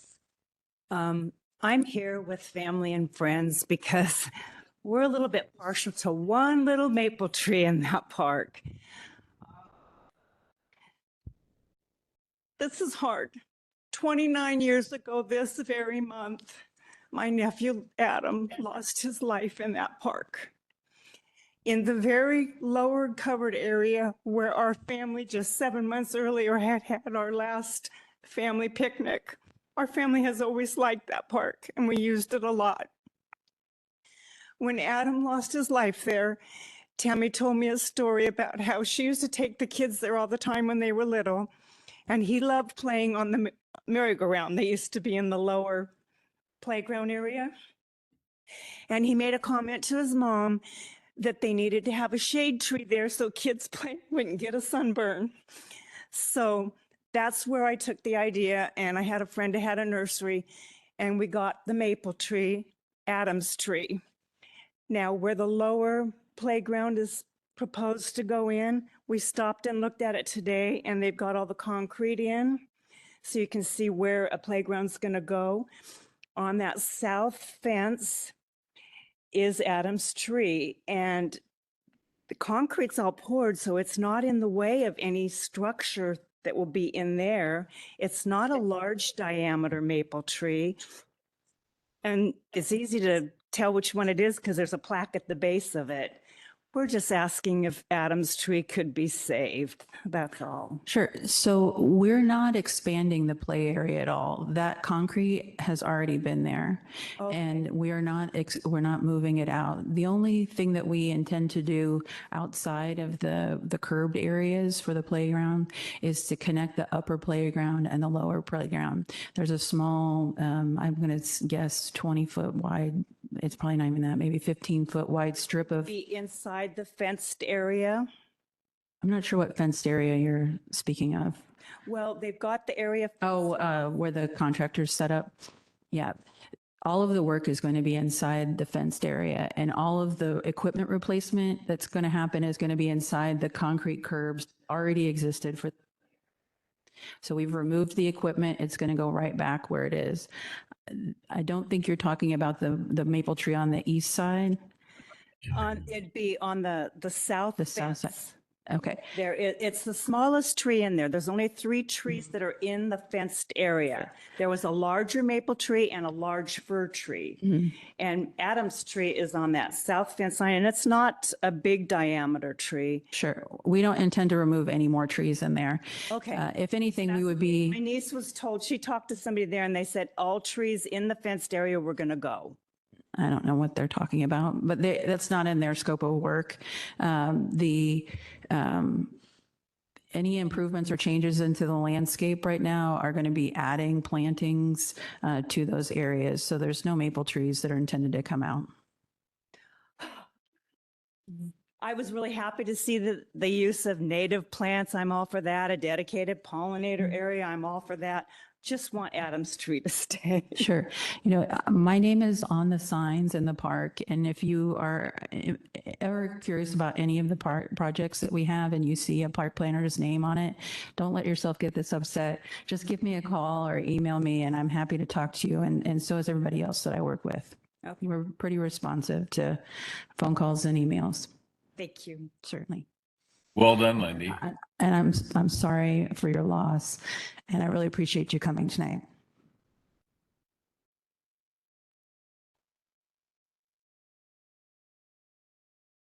Do we have anyone else in the room that wants to testify? Say the same. One big Okay. family. Well, Yeah, I love it. Great, thank you. no other comments in the room about this application? Was there any response to the concern over the red-tailed hawk habitat?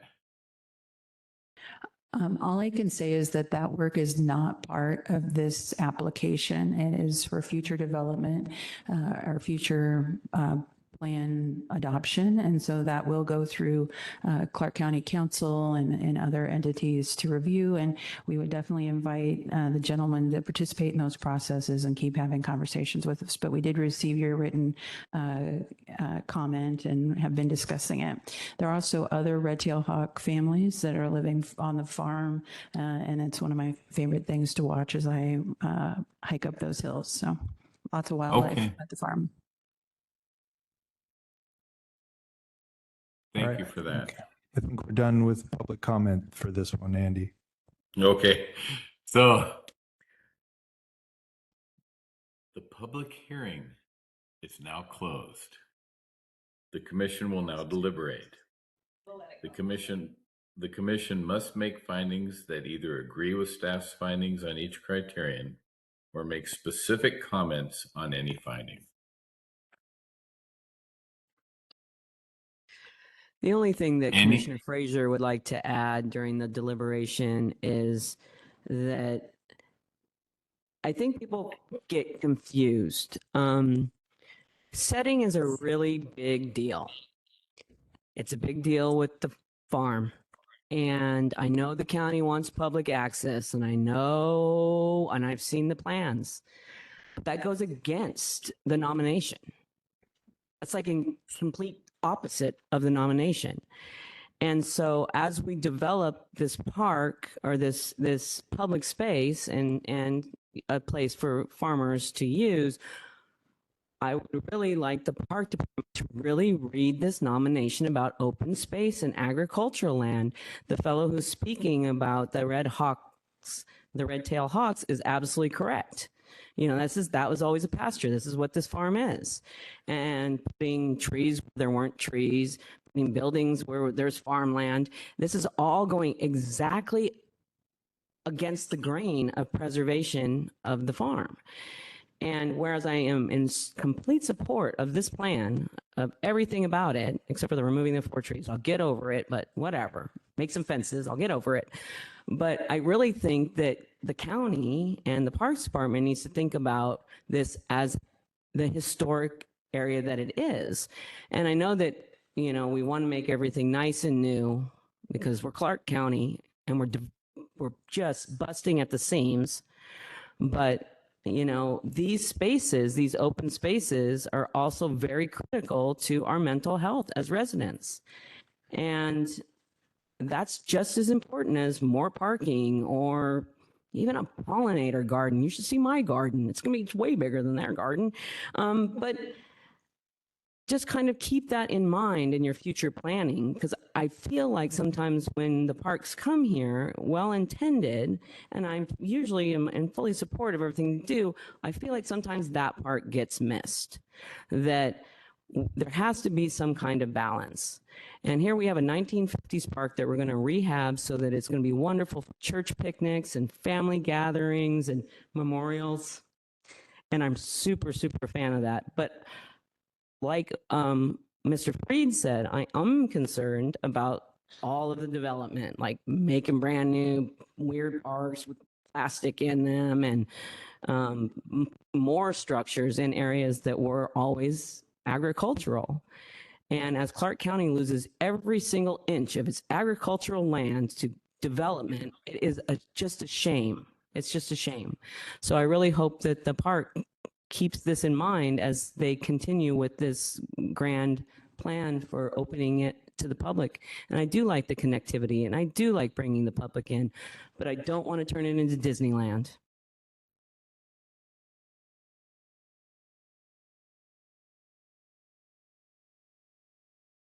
Do I comment? I don't comment, right? Okay. You Thank can. If you, It's okay. yes. Oh, no, I don't want to build Disneyland either, and nobody that I work with does either, but I appreciate the context in which you're explaining this. And while we don't have the same perspective and training that you do, it is something that we'll definitely be considering as we move forward. And also in discussion, you know, we had somebody earlier, I don't even know if they're still here, who wanted to, you know, have training about this. GAP provides training. Our commission provides grants. There is avenues. There are avenues. So, and we have a giant, huge library of resources. So I just want to continue to build that bridge between us. Great, thank you. Any further deliberation on the part of commissioners?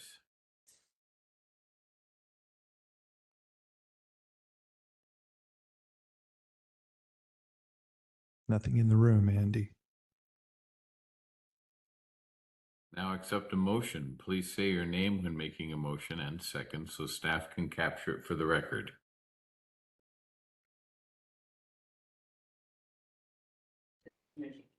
This is Commissioner Frazier. I will make a motion for the approval of the certificate of appropriateness for the improvements to Hazeldale Park within the Poor Farm Historic District. Do we have a second? Mr. Thomas seconds. It's been moved and seconded that the certificate of appropriateness be accepted. Susan, would you please take a roll call vote? Absolutely. Jan Bader, Aye. Morgan Frazier, Aye. Madison Gabig, Aye. Andy Gregg, Aye. Rob Thomas, Aye. John Zingale. Aye. 6-0, motion passes. Thank you, everybody. Thank you. Thank you. Have a nice evening. I'll now open this hybrid online public hearing for a certificate of appropriateness application for a proposed remodel project at the Propstra House. The steps involved in the hearing process are shown on the slide. Do any commission members have any ex parte contacts or conflicts of interest? City of Vancouver staff will now give a summary of the staff report and recommendations. Hey there, Anthony Tortorici, Senior Planner at the City of Vancouver. We're here to look at a certificate of appropriateness for the Propstra House. The applicant is here and she'll join me. We could move forward with the slide, please. So located on the corner of Columbia and West 36th Street in the Lincoln neighborhood is a classic example of a domestic architecture during the 20s. The Tudor eclectic style was very popular during this time period. The house's French eclectic influence roofline gives it a unique appearance, and the front facade with multiple sets of ribbon windows, an asymmetrical front gable, and low elliptical arch over the recessed entry combine to create a unique look. There you see on the right the Heritage Register criteria. It was noted for distinct architectural characteristics, the lives of significant persons, and special elements in the county's history. We can move forward. A bit of history to ground us here. So Jack Propstra was the original owner. He founded the Imperial Creamery, as you see. That moved on to become the Holland Restaurant, which is taken over by his son George, which later inspired Burgerville. George is a noted philanthropist, funding parts of Esser Short Park, Hudson's Bay High School baseball stadium, and a few other things here in the city of Vancouver. You can move forward, please. Now we're going to look at the proposal. The owner requests approval for an interior reconfiguration that converts a portion of the existing primary bedroom into a new primary bathroom. 2 new windows are proposed to provide daylight and ventilation to the new bathroom. The house currently has 1.5 bathrooms, and the project adds a bathroom to improve habitability and support long-term preservation. We can move forward, please. The procedure, like the other ones here tonight, we're looking at a certificate of appropriateness. It's important to note here that any of the reconstruction or alteration of a significant historic feature as listed in the designation application to any existing property on the register, which it is. The designation application mentions the existing original siding of the house and details the existing windows. So the addition of the 2 windows requires the certificate of appropriateness. But before you is also the remodel of the bedroom, and the bedroom itself is not listed in the designation, although there's general call out of mahogany trim and molding throughout the house. We can move forward, please. Here we see an image of the existing bedroom. After this slide, we'll see some proposed work, but that's going to be the wall you're looking at where those 2 closets are in that window. That is what's going to be partitioned for the bathroom, and we could go to the next slide. Again, just a drawing there of what you see in that picture above, and we could advance, please. And there you see the proposed work with the partition, new windows, bathroom. And please advance. And a mock-up there of the side with the existing window and the proposed windows. I didn't have any images. That's the rear of the house at the north facade, so it's not necessarily visible from the front, but here's an image of the existing siding. There weren't any images of the rear of the house, so I just include this as an example of the existing siding and windows. Could advance, please. And as outlined in the staff report, which I'm happy to answer any questions about, we find that the proposal can meet the Secretary of Interior standards for rehabilitation and recommend the issuance of a certificate of appropriateness. So I'm again here to answer any questions about the process. There's uploaded on the site there. There's some more design details if you wanted to look at that. And the applicant and homeowner is here to answer any questions about the proposed work. Thanks, Anthony. You're welcome. I have one question, Commissioner. The plans don't just call for 2 new windows, they call for removing a window, correct? Yes, that's correct. What's the plan for that window? I don't have that. You could ask. I mean, that's correct, right? 2 new windows. It's for 2 new windows. What are you going to do with the existing window? The existing window is an aluminum window that is not consistent with the rest of the home. I wasn't planning on doing anything with it, but I would be up for a conversation about it. Well, we can't tell because the photos and there's no real, indication of the construction of that particular, that's why I'm asking you. Like there's no, Okay. in the review and the plans and everything, there's no discussion of what that window that wants to be removed is. Is it one of the original historic windows from 1920? Is it an aluminum window from 1970 that somebody threw up? Yeah, it is. It is an aluminum window. The windows in the bedroom, all of those have been updated. They look to be probably about 20 years old. All of them are aluminum with some plastic. The windows that I would like to put in, I would like to make them more appropriate to the house to match the downstairs windows.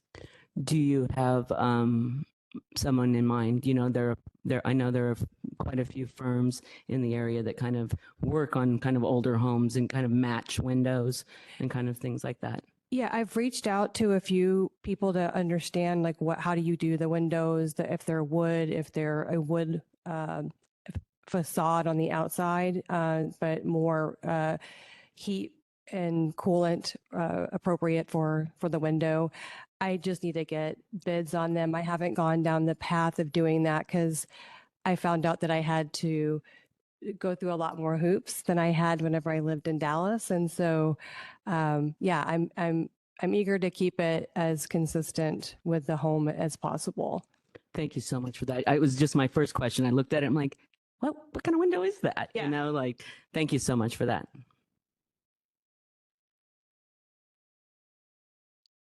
Any further questions? Commissioner Thomas, I have a question. Is the mahogany trim, does that extend up into that room that you're? It does. Yes.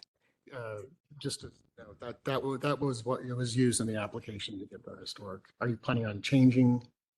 No, we've actually would like to keep it. If you notice in the back of the room where the trim is on the closet doors and above, we are going to try to repurpose that as much as possible for the trim. Yes, all of the trim that goes across the top and the trim around those doors. Would like to repurpose the closet door for the door entry into the bathroom. And then use the rest of the trim which will now be the wall where the bed is on there to keep it consistent. Thank you. Mm-hmm. Seems like we've transitioned away from questions for staff to questions of the applicant. So if that's okay to Yeah, continue. and would you mind identifying yourself for the record? Yes, my name is Treon, Treon, Kranz, Kranz. Great. Thank you. Thank you. Thank you. Commissioner Zingale, just clarifying, the two new windows, they'll be on the rear of the house, correct? Correct. Oh, Commissioner. So the window, nothing on the front side of the house is being altered. Correct. Thank you. So are there any other questions on the part of the commission for the applicant? Commissioner Gabig, I have a question about the window locations. I'm just looking at the elevation view versus the photos and the provided plans, and it looks like there might be a discrepancy in where these are located. It looks like the window will be raised up above and shifted from the existing window location.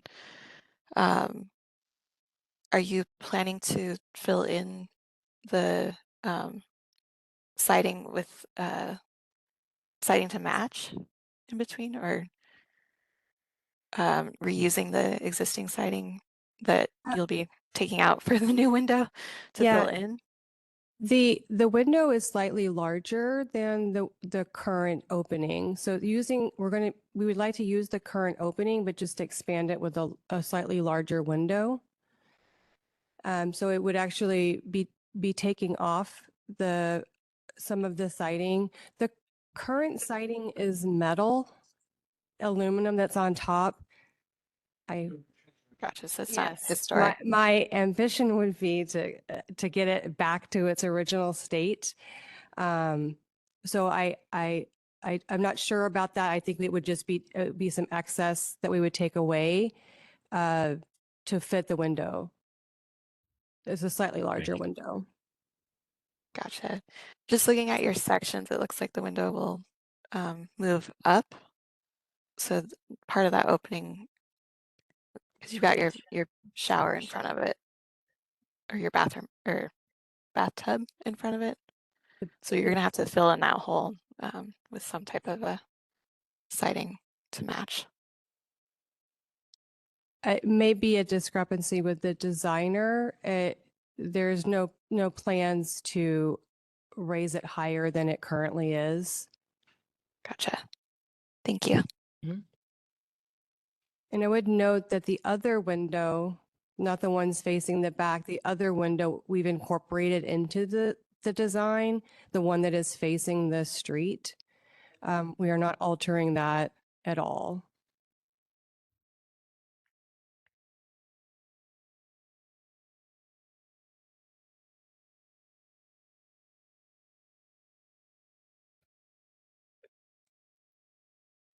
Would you say that the new window, this new smaller window, is required for ventilation in there? Yeah. Yes, the smaller window will be inside of a water closet. So there isn't door on that space. And so it is recommended to have a window access for ventilation. Okay. So no fan inside the building. There will be a fan. It was just part of the recommendation from the designer that there would be one light into access to fresh ventilation from the window.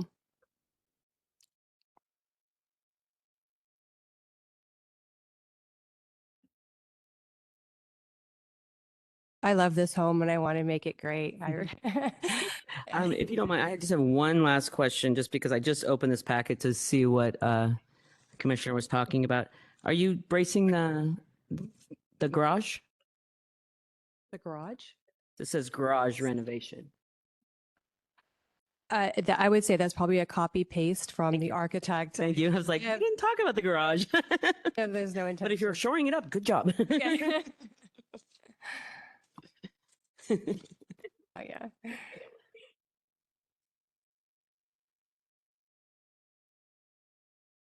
Does the commission have any further questions of the applicant?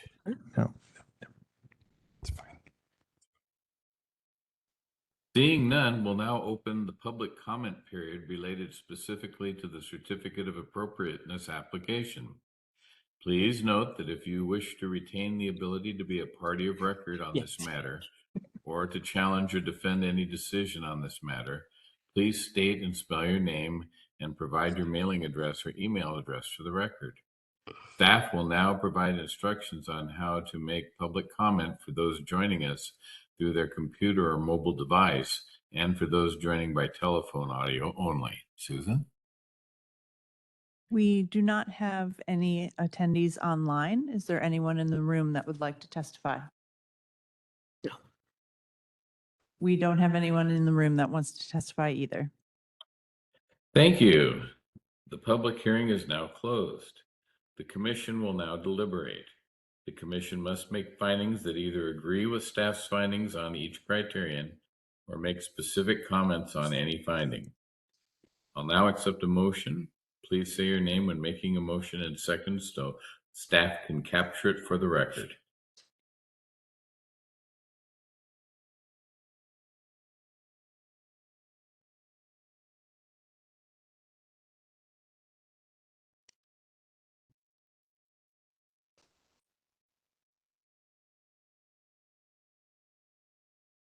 Commissioner Thomas, a motion to approve the application.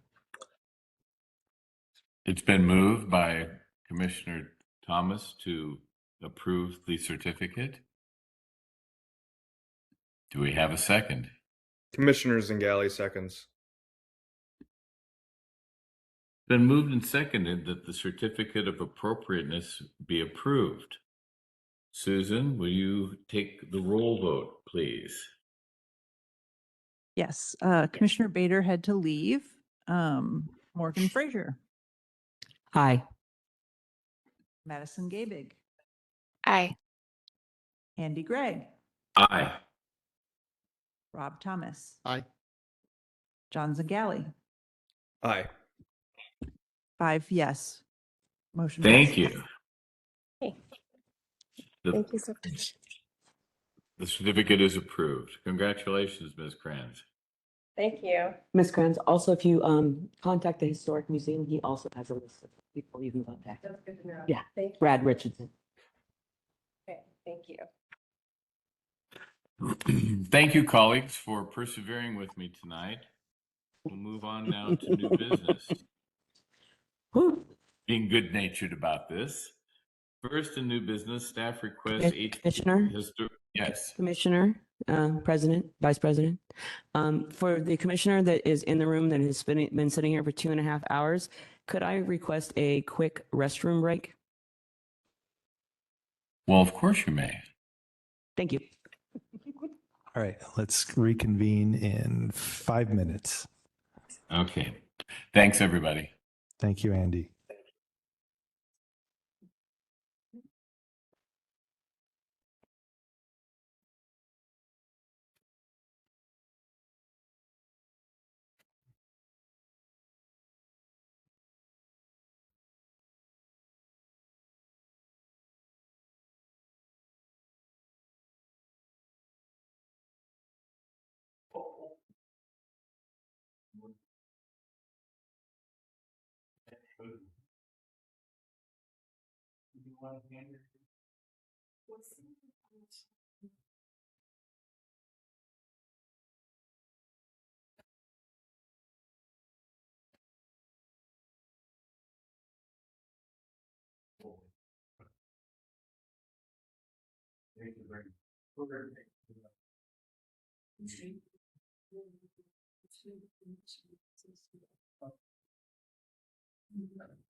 Morning.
Thank you, our erstwhile tech executive here. Yeah. John, we were asking what's up with the pink hair, my friend. Yeah. So last year, when it stems from History Day, of course, when we went to nationals, and all my kids know, like I used to bleach my hair in high school and in college, like the frosted tips. That was the late 90s and all the things. And so they've seen pictures, and they like made a remark, "Hey, Mr. Z, if anyone finishes in the top 3, would you like bleach, frost your tips again?" And I'm just like, what are the odds? Like the kids are great, but I'm like, what? Fine. And so lo and behold, the ones that are girls got second place at nationals. And so we were all set to do that. I wanted to get through the holidays. And then they came to me and said, "Hey, Mr. Z, do you really care what color your hair is?" And I'm like, honestly, no. They're like, "Well, what if we did a fundraiser at school?" And I'm like, "Well, if you can think about how to raise money by me coloring my hair." And they came up with a great way. They sold tickets, and then they had buckets or boxes out, and the kids got to place the tickets in the color that they wanted the hair to be. And so we raised over $250 for our Key Club and our History Day. And so I have pink hair. Woo! All right. That's amazing. Thank you. Yeah, they love it. They're like, "So like when," everyone's asking, like, "So when is it?" I'm like, I'm just gonna grow it out. Like I don't. You'll have tips. Yeah. It's Are fun. we ready to reconvene? I'm doing my best Scott Weiland impersonation right now. Sure. Good sport, John. Moving on to new Okay. business. Yeah. First in new business, staff requests HPC's participation at two rural county items. So this is two things that have come to our attention recently. And they're separate, but they're both kind of rural Clark County things. So I thought I'd group them together. There's nothing for you to take action on tonight. This is something that we'll send a follow-up to all. So it's more of a heads up. The first thing is we've been contacted directly by the caretaker person up at the grist mill, the Cedar Creek grist mill. He has stated that they have some fairly major renovation and improvement projects that they are budgeting for and want to do sooner rather than later. And he directly invited the HPC members to come up and tour and see what they want to do. That's all the information I have about it. I don't have any specifics. And so what you all can expect is some sort of doodle poll or something to that effect, trying to figure out a time. Obviously, the most convenient time for them would possibly be during a weekend, but I don't know if that's going to work out best. So we don't need to figure out a time, just putting it on your radar that you're going to get contact about that, because it will result in some certificates of appropriateness for upgrades to the grist mill in the coming year and a half. So that's that. Any questions? Okay. Thank you. Oh, what about scenic drives? Yeah, and so the second thing, which is a totally separate item, and I had to rack my brain because I put it on the agenda a couple weeks ago, and Susan helped me remember. So our department was alerted that there's been some interest in updating the scenic drive route and possibly. I don't know if they want to add stops necessarily, but audit it and make sure that the scenic drive is accurate and is a good representation of rural Clark County, because it was put together quite a while ago.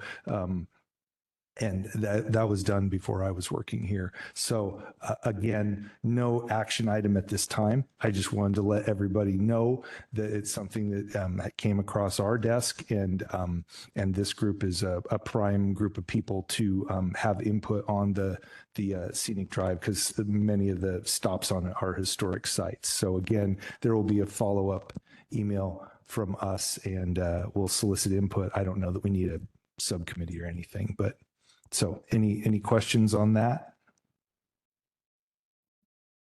Seeing none. Okay. Thank you, Bart. The item B on new business, again, was an informational item. I wanted everyone to be aware that there is a really cool free DAP Academy that they offer of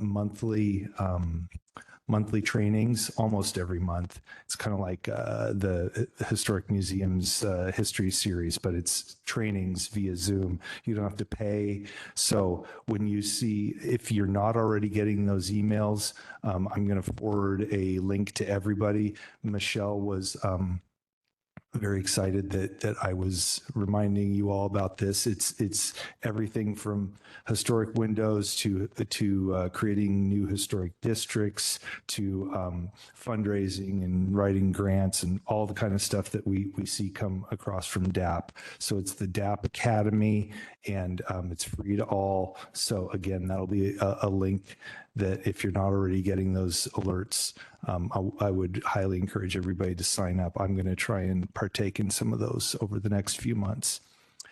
So I just wanted to remind everybody of that. I guess not exactly new business, but I didn't know where else to talk about it. And with that, I'm done with item 7 there, and we can move on. Thank you. We now have a couple items of old business. Susan, would you like to give a brief budget update? Yes. So a couple different things. We met with the budget subcommittee that includes Commissioner Thatcher and Commissioner Thomas, and we discussed different activities that we might want to pursue, and also possible ways to use the budget that is left at the end of each year. And next steps from that discussion were to meet with either the attorneys from the city and the county, or just the city attorney, because the money does come from the city, and develop some ideas for using the budget, and then come back to the commission and have a discussion about that. Commissioner Thomas, do you want to add anything? No, that's exactly what we talked about. Thank you. And as a part of the budget that we will have this year, I did just yesterday put a link on the website, and there is also a sheet for you of the upcoming conferences. So if everybody can take a look at that and think about if anybody's interested in going to any of the conferences. And then next month, we'll actually talk about the conferences and talk about other budget items. You regularly support memberships, and we will be asking for your approval of those memberships, and talk about the speaker series and other budget items. So this is just a precursor to that discussion. And Susan, I went on the Path Forward, and they've really changed that completely. So it's not really a conference one would attend in the next few years. So we might look at there is, I believe, the Culture Summit here in Washington. I think there's one in May. There might be one I think it's in May. Just so that we can be a little bit more robust with that. Absolutely happy to do that. I have a suggestion for another workshop series that might be relevant for this group.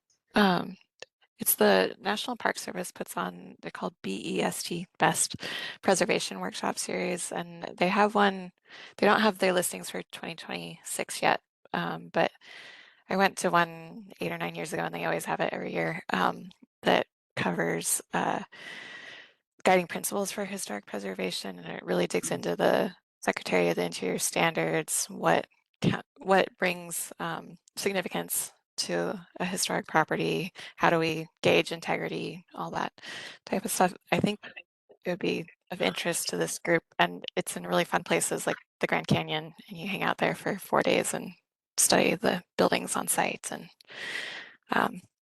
they usually have 3 or 4 throughout the year too, if timing becomes issues with these other conferences.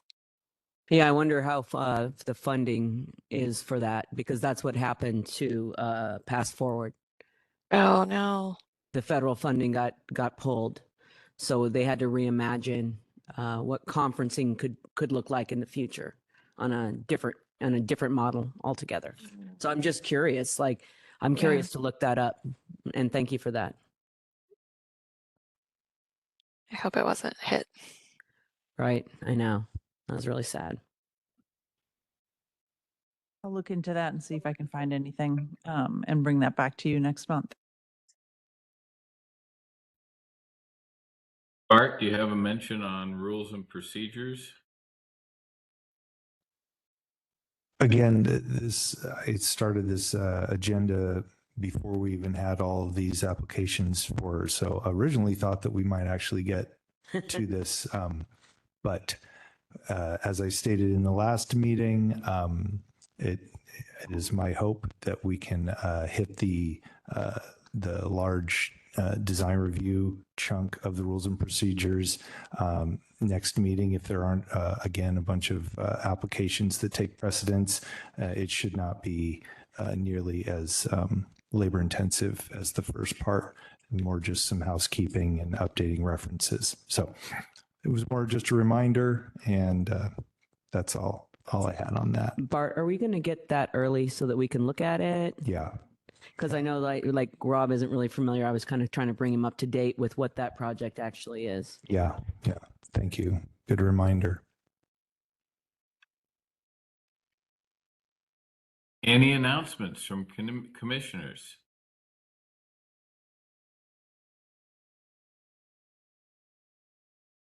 Any subcommittee updates? Sorry, took me a minute to find the mute button there, Andy. Sorry. That's okay, John. The teacher always has something to add when it comes to the Well, I just because it's February, right? So Yeah. I think we will have it's March.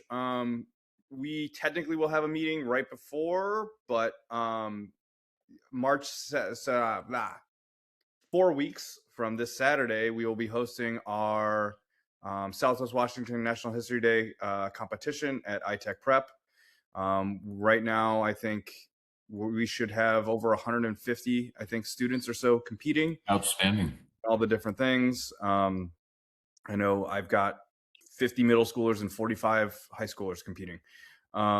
So big groups. And I know, Andy, are you judging? I think you might be. I'm in negotiations with Reen Suhu. Okay. But, and obviously I think we can still technically have one more person there, but we'd love to have you award if you want to check it out. I will send out and have more details at the next meeting, exactly like when the public viewing of exhibits are. But if you want to see performances and documentaries, like these young historians are amazing. And if you want to have a lot of hope for the future, I invite you to come and see this incredible work, because it's topics all over the board. This year's theme is revolution, reaction, reform in history. So wonderful experience. I encourage fellow commissioners to take part.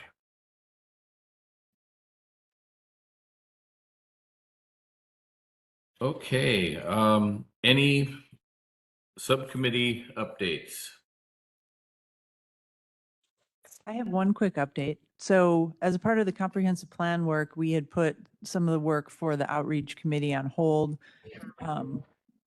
That relates to the mapping that we have of our historic sites until after the comp plan work was done. But as a part of the comp plan, we had to update the site's map.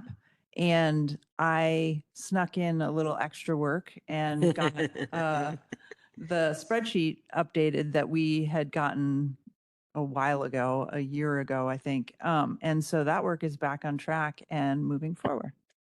That is awesome. Great.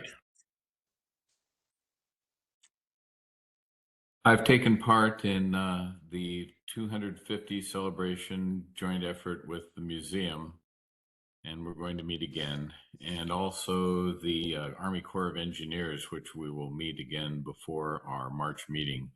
And so I Yeah. will put off comment on those two adventures until next time.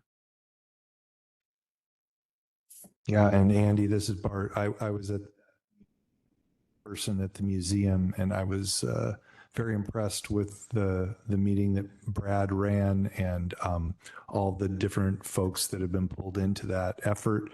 And this group's already aware, but I just remind everybody that if there's any event that you want to leverage 250